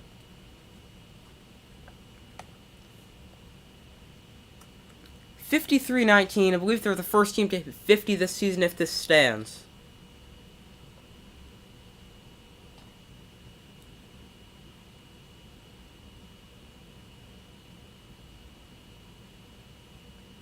I think that ball's definitely coming free. Let's see. Yep, that ball's coming free. So that'll stand as long as he's not down when he picks it up. Yeah, he's going to be down. It's going to be Cowboys ball, but he's going to be down by contact when he picks it up. He had his knee down. And was also touched by a Colt there. Falcons have him by 1 game. What are the Falcons? I don't even know the record right now. Falcons at 5-8. So yeah.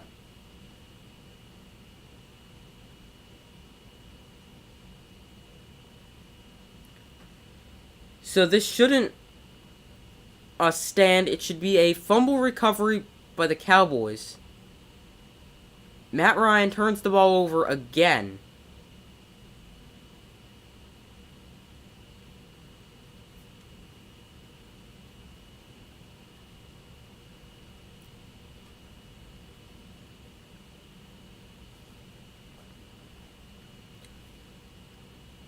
It's getting reviewed now. They shouldn't be taking this long. I mean, they gotta get the clock right, too. What are Ryan's stats for this game? Wait, hold on, we got a ruling. Fumble recovered by the defense, who's down by contact, so it's gonna be Cowboy ball. Matt Ryan today, 21 of 37, 233 yards, 2 touchdowns, 3 interceptions, and now a lost fumble as well.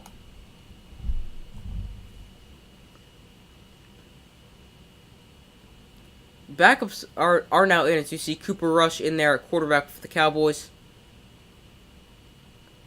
Rush tosses it to, I have no idea who their 3rd string running back is. He's taken down, is it Davis? Okay, I have no idea who this guy is. Malik Davis out of Florida? No idea who he is.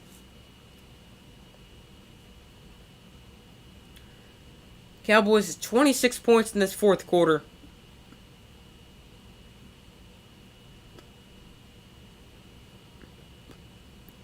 They've still got the offensive line starters in, but they've got skill position starters out like Dak Prescott. You won't see any more Zeke or Tony Pollard. You're not going to see CeeDee Lamb and players like that. Here's a 1st and 10. Rush hands off to Davis up the middle, and he's able to gain about 6 yards there. That'll bring up a 3rd and 10. Playoff picture: Cowboys to advance to 9-3. They're still the 5th seed in the NFC, but if it didn't go division leaders get the top 4 seeds, then the Cowboys would be the 3rd seed, ahead of the 49ers and Buccaneers.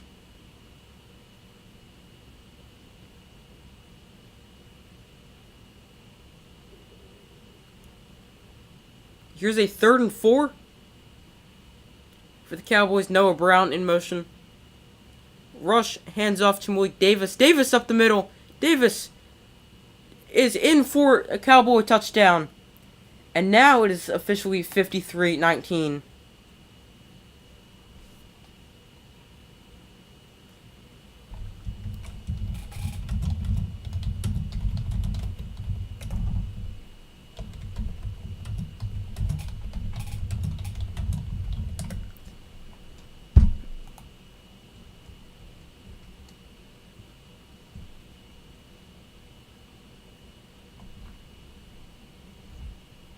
I think this is the first time a team has hit 50 this season. Malik Davis, probably his first career rushing touchdown. And about to be 54-19 after the extra point, which is right through.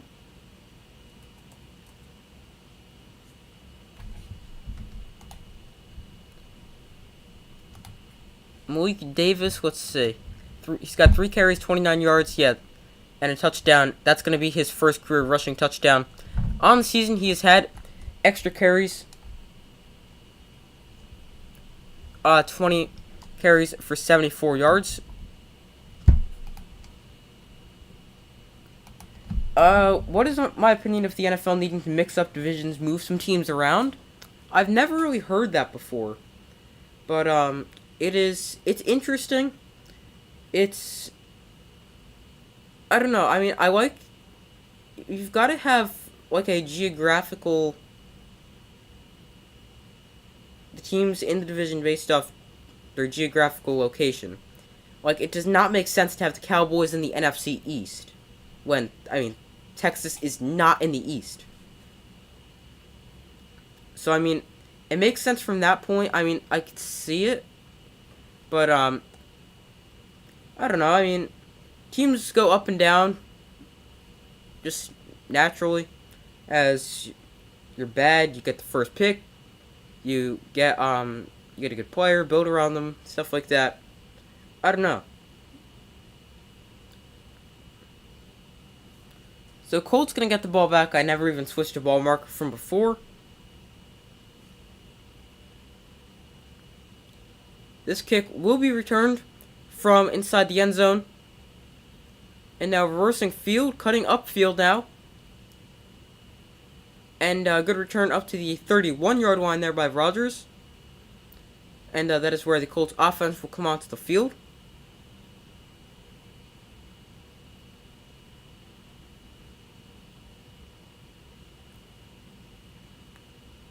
Two minutes, 18 seconds to go in the game.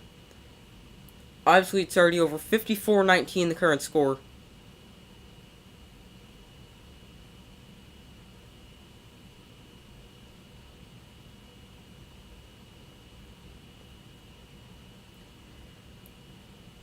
Dolphins should be AFC, NFC South. Ravens should be AFC East. Yeah, like when you look at it geographically like that, that definitely does make sense. Here's the give to Zach Moss. And he's able to run for about 2.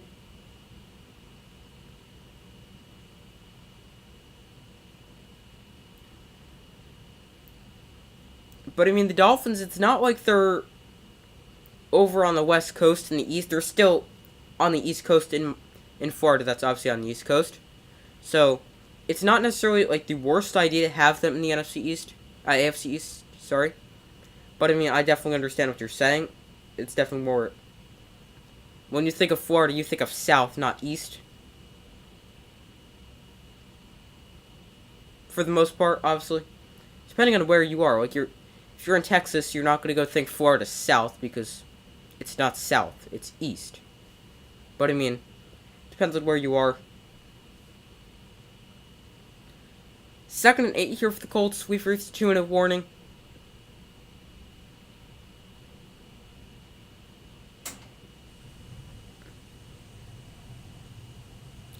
Second and 8. Titans shouldn't be south. Titans are kind of weird. It's like they're not East. Not really. I guess you could argue and say they should be North. I mean, it's kind of weird for the Titans. Here's the gift to Moss once again.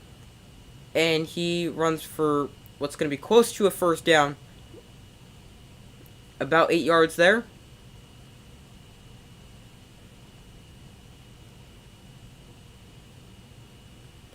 Colts remaining schedule, they've got a bye next week. Then they're in Minnesota against the Vikings, home against the Chargers, at the Giants, and then home against the Texans.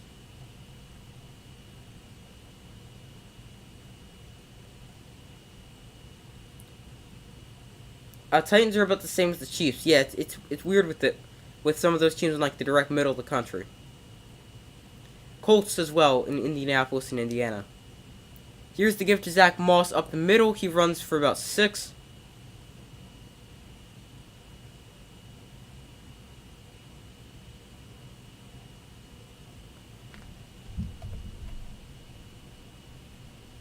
Hold on.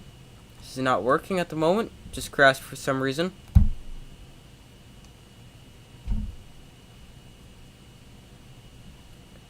Experiencing technical difficulties. Okay.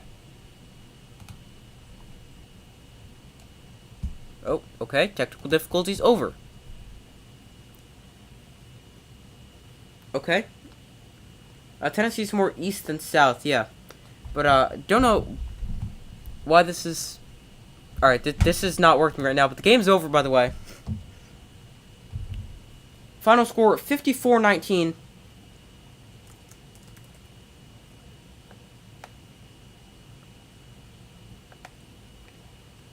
Cowboys destroy the Colts. 54-19 is the final. I believe they're the first team to hit 50 points this season.